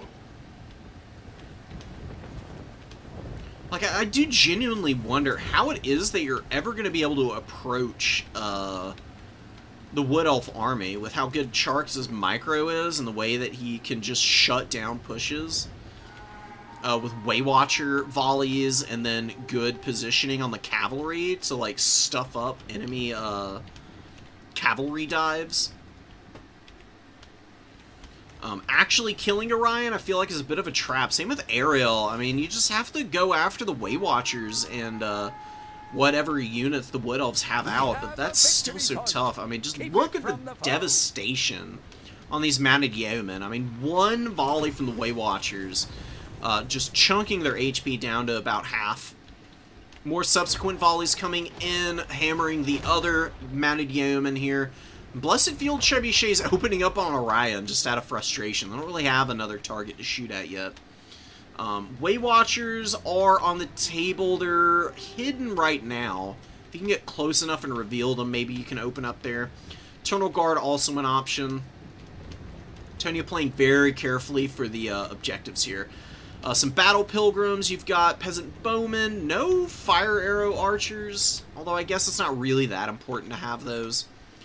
Gotta have ways to kill Dryads, though. And look at the Waywatchers.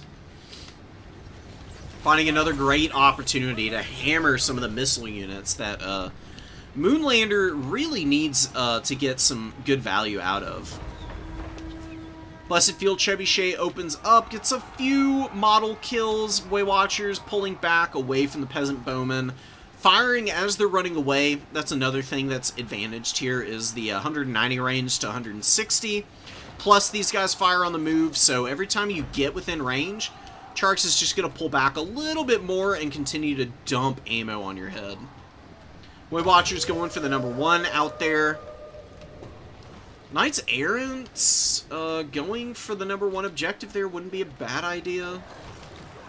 Looking rough, dude. These Alariel attacks are brutal, man. The Battle Pilgrims get annihilated by the Hounds of Orion there. Blobbed up on Alariel in the Race of the Frozen Heart. Suffering horrific casualties as a result. What else does she have here? Just the same thing that Sharks has brought every game.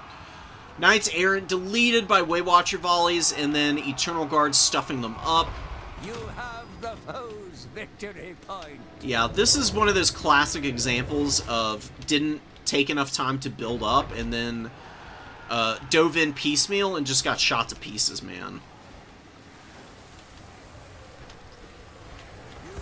Is this going to turn out to be like a meta Wood Elf build? I really don't think it is. I mean, I feel like this is just a really good army for the Legendary Lords tournament. You've just got so much battlefield mobility as the Wood Elves that you're really not that fussed about bringing a bunch of elite units. Especially when you've got stuff like Berry Wine and then Apotheosis to heal stuff up. Orion is very self-sufficient. He doesn't need any heals with his item usually. Just gotta make sure that he doesn't get totally caught out by a bunch of combat characters, and he'll usually be alright. Shield of Thorns going down. Knights of the Realm doing some decent damage, but losing out really hard now that they are getting the melee reflection in against them. Fey Enchantress whiffs her Chalice of Potions, unfortunately, here. Moonlander is in full panic mode now. This is where Charix can just go for the throat. Just collapse on whatever units are left out here on the battlefield. Running them down with your cavalry and mobility, bringing the Zotes, which is really cool. They'll be a really good tool for hammering down any more knights that come in, like these Defenders of Fleur-de-Lis. Defenders of Fleur-de-Lis going to get a good charge under the rear of these Glade Riders at the least, but then they're going to be stuck on Eternal Guard, which is not going to be nearly as good of a fight. Eternal Guard get the Flesh to Stone. The Glade Riders just get killed. They got absolutely flattened by the Heavy Knights here of Bretonnia, but not going to be any kind of follow-up. And look at the chunks of HP that the Defenders are losing here. Doing a little better now that they're pulling away. They went from about 6,000 HP to about 4,500 in no time flat. Beautiful Hawk's Talon from Orion. Orion is getting bullied by the Green Knight and the Paladin here. Ariel also not doing too hot. Moonlander actually kind of bringing it back a little bit on this front. I think playing a little too wide here. Maybe overstretching the micro too much for Charix to kind of take advantage of is the failing here. Orion has 1100 value. The Paladin and the Green Knight are trying to get into combat against him, but these infantry mucking up the works a little too much for them. And he is going to be running away now. Does have the Cloak of Isha active. He'll be healing steadily and consistently. But he is dangerously low on HP now. Down to 500 health, 600. You can see it ticking up slowly. Gets an Earth Blood from the Zotes there. They drop it in the pocket, trying to keep him upright. Glade Guard with the Starfire Shaft's got some okay value. Waywatchers do get collapsed on by a random 13 Knights Errant. Just take a little bit of damage, but they're fine. These Waywatchers here should pull back, and they'll be fine. Zotes pummeling the Grail Relique. Should take it out in a matter of moments. They're also on top of the Fey Enchantress and the Green Knight now. Zotes do have pretty good damage output with their weapon strength. It's their bonus versus large that they're very reliant on for how bad their melee attack is. That often lets them down. They're very durable. Getting the Earthblood here, Flesh to Stone. Still have one of those in the pocket. And a brutal Dwellers Below here. Coming in from the Fey Enchantress of all people to be utilizing that. Really wouldn't have thought I'd see it this game, but did get some good damage. Another whiff on the Chalice, though, man. Those Chalices are so important for her. They are devastating when they make contact with enemy units. Missing out on them here is just not great. Wardens of Sithril available. They're closing the gap here on the Fey Enchantress. A very rare sighting of these guys. They're Wildwood Rangers, but tuned for the bonus versus large roll, as opposed to anti-infantry like they normally are. They actually are pretty strong. I've seen them do some pretty horrific damage the couple of times that I've seen somebody utilizing them. Here, they're down to about 2,000 HP. 76 models left. Only about 450 value. Really not that great, but not really needing to be the carry piece here. Charix has a pretty good hold on the points as well. Playing with such small armies and just dominating the points game, dude. 1,100 tickets here for Charix, and Orion surviving the 400 HP, terror-routing the Paladin, and actually breaking his leadership completely there. 2,100 on our boy. Oh my god. Zote's hanging in with 2,200 value. They're going to be going down here. Knights of the Lionhearted on the rear of this fight, doing some pretty wicked stuff to the Zotes. Don't have their, where's their magic damage and, whatnot? Something nullifying the, magic damage there? I actually don't know. Eternal Guard get hit by the Dwellers, losing most of their HP, but not that big of a deal for the Wood Elves. That's a very easy to replace unit. It's the Zotes and Orion and the Way Watchers that need to be kept alive, and that is what Charix has done the best job of preserving here. Another Earthblood. Another Zote, man. Another Zote, another Earthblood. You get two of them bound.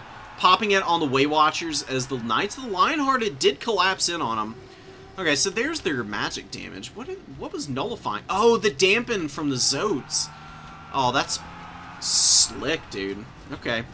Zotes charging the Mounted Yeomen should be a win for the Zotes, even though they're pretty beat up. They get a Flesh to Stone, which is going to help their survivability, considering they're exhausted and their armor is very low at 45, and are actually able to win that fight. And the other Zote over here is waiting in the wings for the Fey Enchantress to potentially charge her down, but the Way Watchers finish her off first. Not much you can do about that.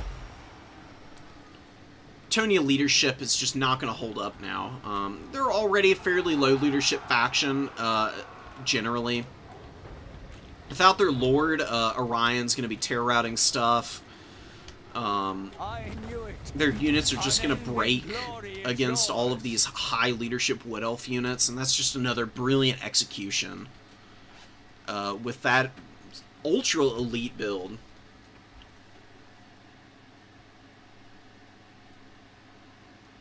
Yeah, that's a good point, Twist. I mean, you just bum rush everything else and hope to goodness that you can kill it all.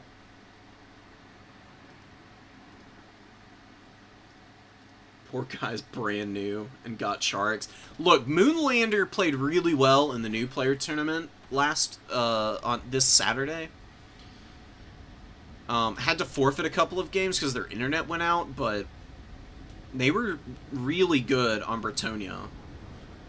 This is just Charix doing his thing, man. Charix just knows how to weasel his way into just obscene value totals on these elite units when they don't really have a whole lot of support. Usually you want numbers to back up your elite stuff.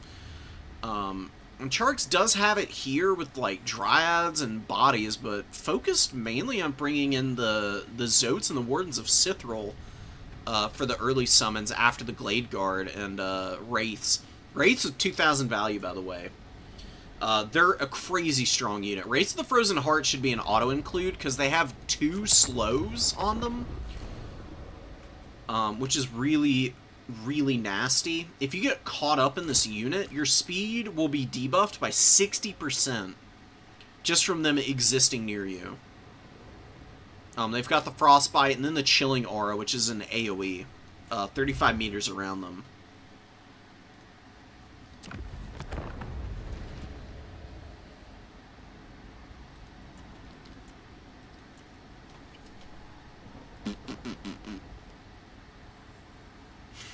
Oh my god. Oh, what is this Taurox army, bro? What is Taurox supposed to bring? Does he really have to bring that many Minotaurs? That's rough, dude. Hold on. Let me take a look at this, guys.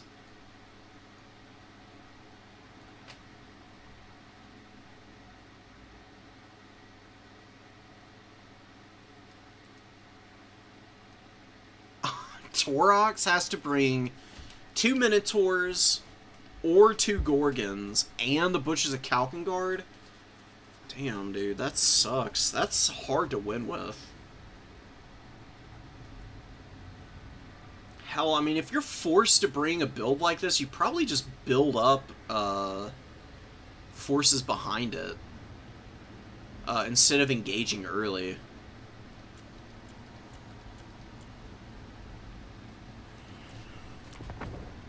Alright, this is going to be the last game I'll cast for now. I'll go check out those other Charx games I have and see about them. If anybody else has replays from this tournament, please send them to me.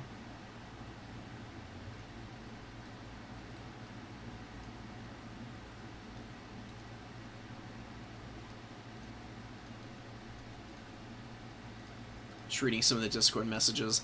Dowie versus Lizardmen is a really fun matchup. It is Lizard favored, but the Dowie do have a lot of good tools against the big dinos. Got triple Iron Drake, so that's the Grombrindle requirement, I'm guessing, is the Iron Drakes, and then maybe these Quarrelers. Quarrelers I wouldn't really be bringing against the Lizardmen. Lizardmen usually aren't going to do like a very vulnerable build to Quarrelers oftentimes. They're a little too easy to dive, in my experience. Gepard getting up on the points of the Skink Skirmishers. You get the cap on the number 1. Skink Skirmies are trying to get the number 2. Miners mucking up the plan there a little bit, though. These blow darts aren't going to do a damn thing to the Miners. 80 armor is really nice for a 300 gold chaff unit. They're just going to sit here and be an immovable object. Horned Ones looking to get out on the wings, doing a pretty good job of building up here, not being too hasty and over-pressing yourself early on. You definitely want to be able to get enough infantry and bodies to be able to lock down some of the missile units that the Dowie are relying on. You just don't want to ever allow these Iron Drakes to wiggle free. And then you still need to be able to deal with the Quarrelers and such afterwards. Slayer's moving up, Bolt Thrower on the field. We get a nice Rune of Wrath and Ruin on the Skink Skirmishers here. Commissar, the brutal cast there. Chunking through their health. And we do get the Hand of the Gods. It does kill 2 of the Bolt Thrower artillery pieces themselves. Not really worth it. Hand of the Gods is very strong. You'd be better off using it on the Scolder Guard, I think. If you hit the Scolder Guard with that, I think you'd actually take them down to about half HP if you get a good clean hit on them. Feral Bastillodon moving in. You got 2 Saurus Warriors on the field. You got all the red-crested skinks in the world. So the red-crested skinks are going to need to kill the miners. In fact, what I would do here is I would bait, I would act like I'm going to charge in and then just pull the red-crested skinks back. And then make sure that the skink cohort and the Saurus can get through the cracks in the Dowie formation. And then bring the red-crested skinks back to charge down. Bringing them in this early means that the Iron Drakes just get amazing cascading volleys onto the poor little skinks. And you can see that the Iron Drake damage is pretty significant. Oh, we get the Fiery Ring of Thor being used here, or Thori, actually. Hammering the Javelin cohorts there. Scolder Guard are chilling in the pocket here. They're a unique unit in that they don't fire a flamethrower. They've instead got this really short range, like, steam gun. And it does pretty ridiculous damage. It pierces through models and entities. And you can see here the Source Warriors just get annihilated on the way in. The entire front line for the Lizards is gone already. Flamethrowers and good accurate volleys from Quarlers just chunking through them. The horned ones are a little bit more of an issue. They've bulldozed over the bolt throwers a little bit. Get a beautiful charge downhill onto the horned one, or onto the Quarlers here. Horned one's getting hit by the Scolder Guard now, though. Scolder Guard would be very effective against those guys. I don't think that the... don't know what you're going to do here. Commissar with just such a great defensive build here, and executing it exceptionally well. Hammering the skirmishers with the Rune of Wrath and Ruin has paid off nicely as well, because they just have no armor. So the Rune is not particularly well suited for hitting armored stuff, because the AP damage is okay. 40% of 25 really isn't that much, though.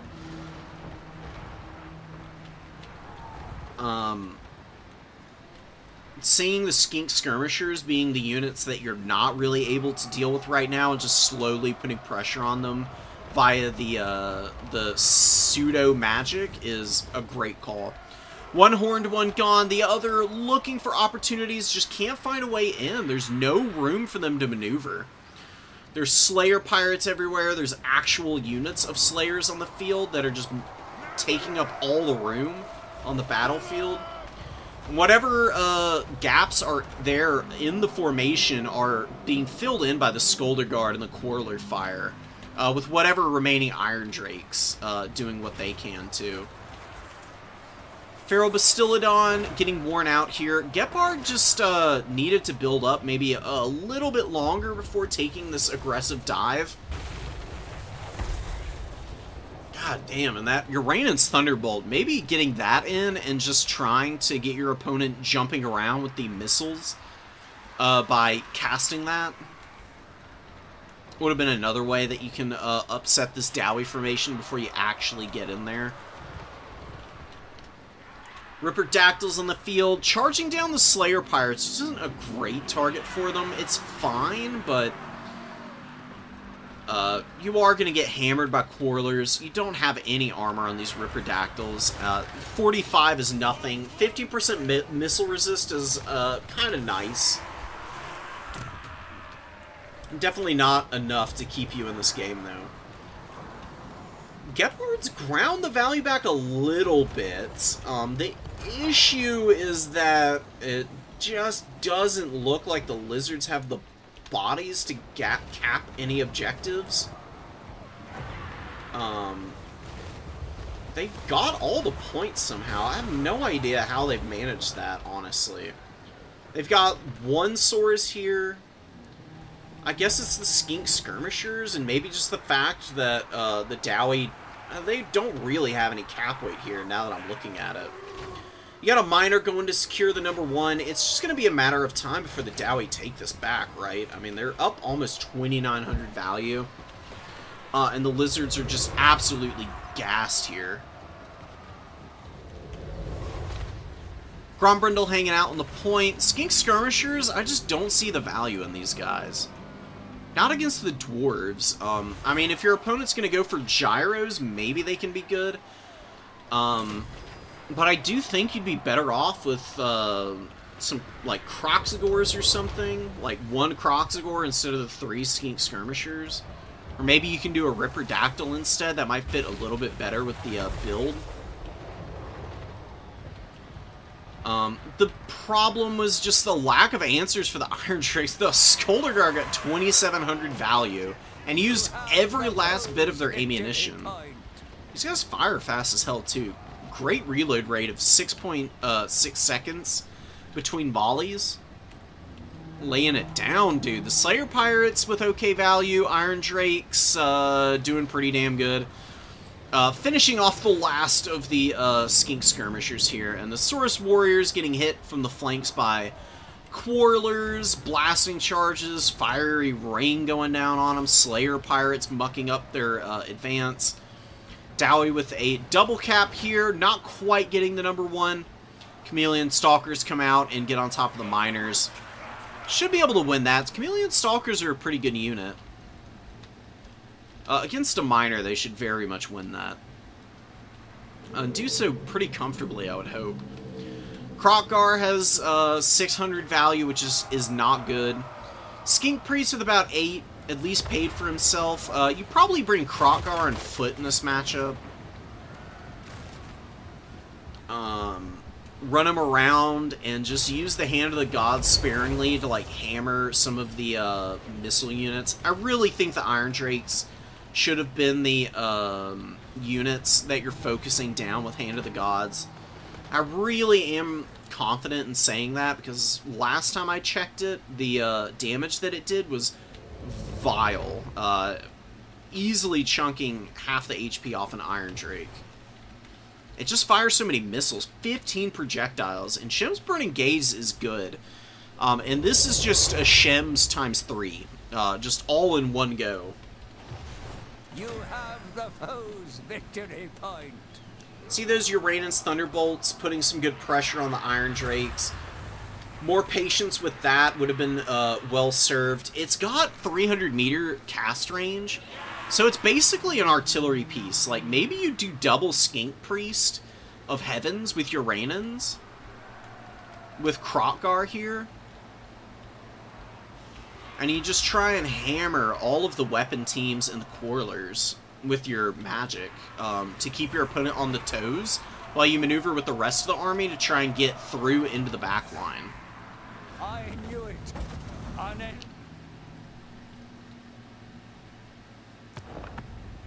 I mean, this is just vicious, dude. 385 kills and 2,700 value on the Scolder Guard. 226 here on this Iron Drake. The other one with 138. The red-crested skinks just disappeared in a wall of fire and fury. They had no hope of even touching the frontline fights, hardly. They barely got engaged this game. The Swords didn't do much better either. Ripperdactyls are a nice inclusion. I like Chameleon Stalkers for the fact that they can go really deep around the battlefield and get on top of artillery crews pretty easily. Although you do need to start with them in your army to do that. I don't think it's a huge imposition, though, for one 600 gold unit that can counter artillery so effectively.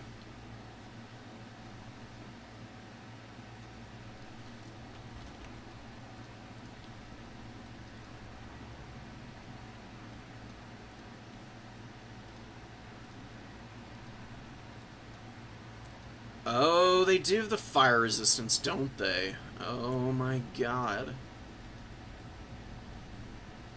40%, 35%? Alright, you know what? Let's go see it in action. Just put him on Grimlock so he has a good line of sight on, where is it? Oh, lane battle. For Battle of Itza. Let's get a couple Dowie units. No, we'll just get these guys in here.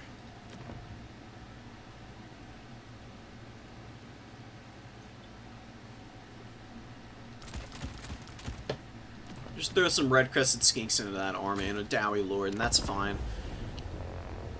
I just want to double check this. I've seen Hand of the Gods chunk an Iron Drake before. Actually don't know.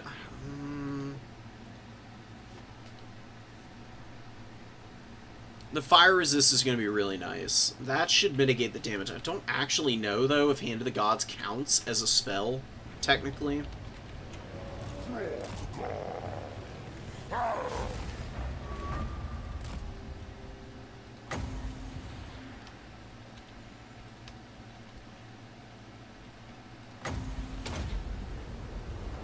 Wow, that didn't do shit. Okay, never mind. You're right. It doesn't do anything. What do you do to get rid of those guys? Then you go even deeper into the commitment on the Uranans then. Let's get Krokgar on foot. Hand of the Gods he can keep. 1100 gold lord, stupidly cheap. Go with the double skink priest and do Uranans on both of them. Roiling Skies is kind of good. Keep that.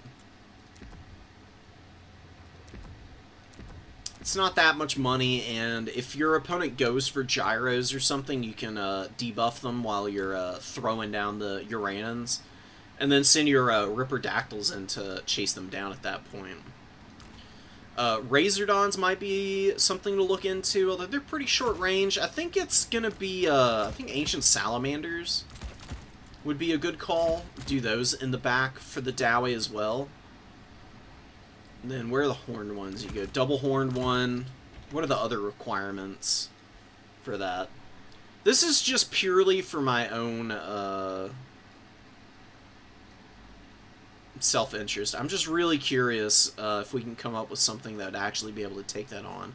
It's just 2 horned ones for Krokgar. Okay, cool. So, pretty easy build then. Get your Chameleon Stalker. I do like the Skink Cohort Javelins against the Dowie. They do pretty good damage with the throws here. Even against Miners, they can poke a little bit. So they do have 4 AP on the missiles, and they get 3 volleys, so they can hammer home a little bit. Do want red-crested skinks. You just don't want to go too deep into them early, I would say.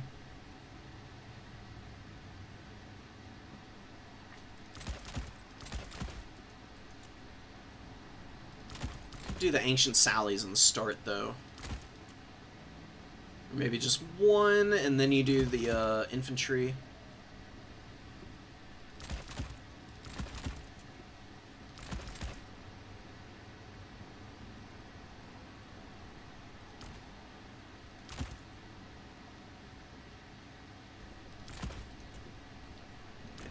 It's a bit of a mess on fitting units in his army. What is triple Chameleon Stalker gonna do against the dwarves? That'd be frickin' epic. Cold Wind Riders are actually pretty effective. Croxagores do tend to do pretty well here. Feral Cold Ones can be a good aggressive unit to throw in. Couple of Ripperdactyls. Get your Ancient Sally, and then what else do you want here? Just go 2 more red-crested skinks, I guess. So I guess the idea, you play at range, you shoot the Iron Drakes to death with the Ancient Salamanders, because they massively outrange those guys. They've got plenty of armor to survive all the Quarrelers. I think you could do that and pull apart that Dowie army that we just saw by using something like this. You're just not grinding in the infantry fights like you normally would. You need to rely on your Croxagores and Ripperdactyls and Colden Riders to get the clutch engagements towards the middle of the game. Same with the Horned ones. Play very carefully with these guys. Focus the weapon teams with your range and your magic. And then Chameleon Stalkers can go for flanks. Red Crested Skinks can pick away at like miners and stuff that they catch out of position. That's probably where they're going to be able to perform. I can imagine that much else.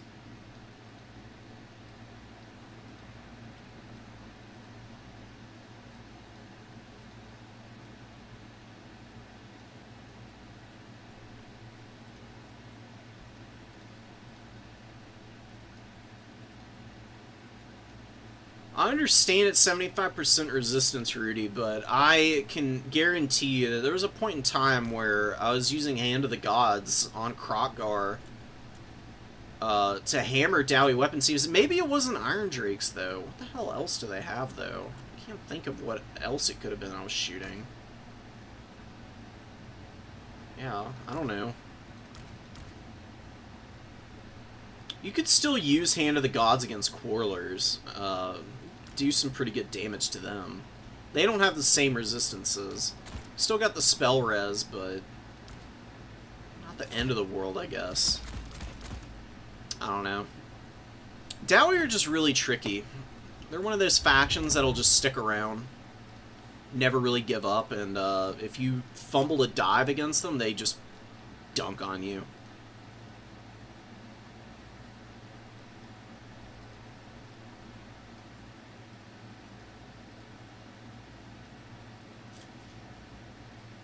Get Gorok in there. We're trying to build around the Krokgar Legendary Lord build, though. Gorok is great against the Dowie. He's my choice anytime I can. It killed 2 of the bolt throwers, but that was it. It was just sad. Like, Krokgar didn't have much to do in that game. That's alright, though. Anyways, that's going to be it for today, guys. I appreciate y'all showing up, showing out. Really nice tournament day, and I'll run back as soon as possible with another stream, maybe for some more new player tournament replays. If any of these other games end up being really close ones, I might do a separate video on them. And it'd be really nice if I could get some time in to get some practice, so I'll look into that too. Keep an eye out for that. Until then, I'm going to sign off here. Appreciate you guys. Y'all take care. Peace out.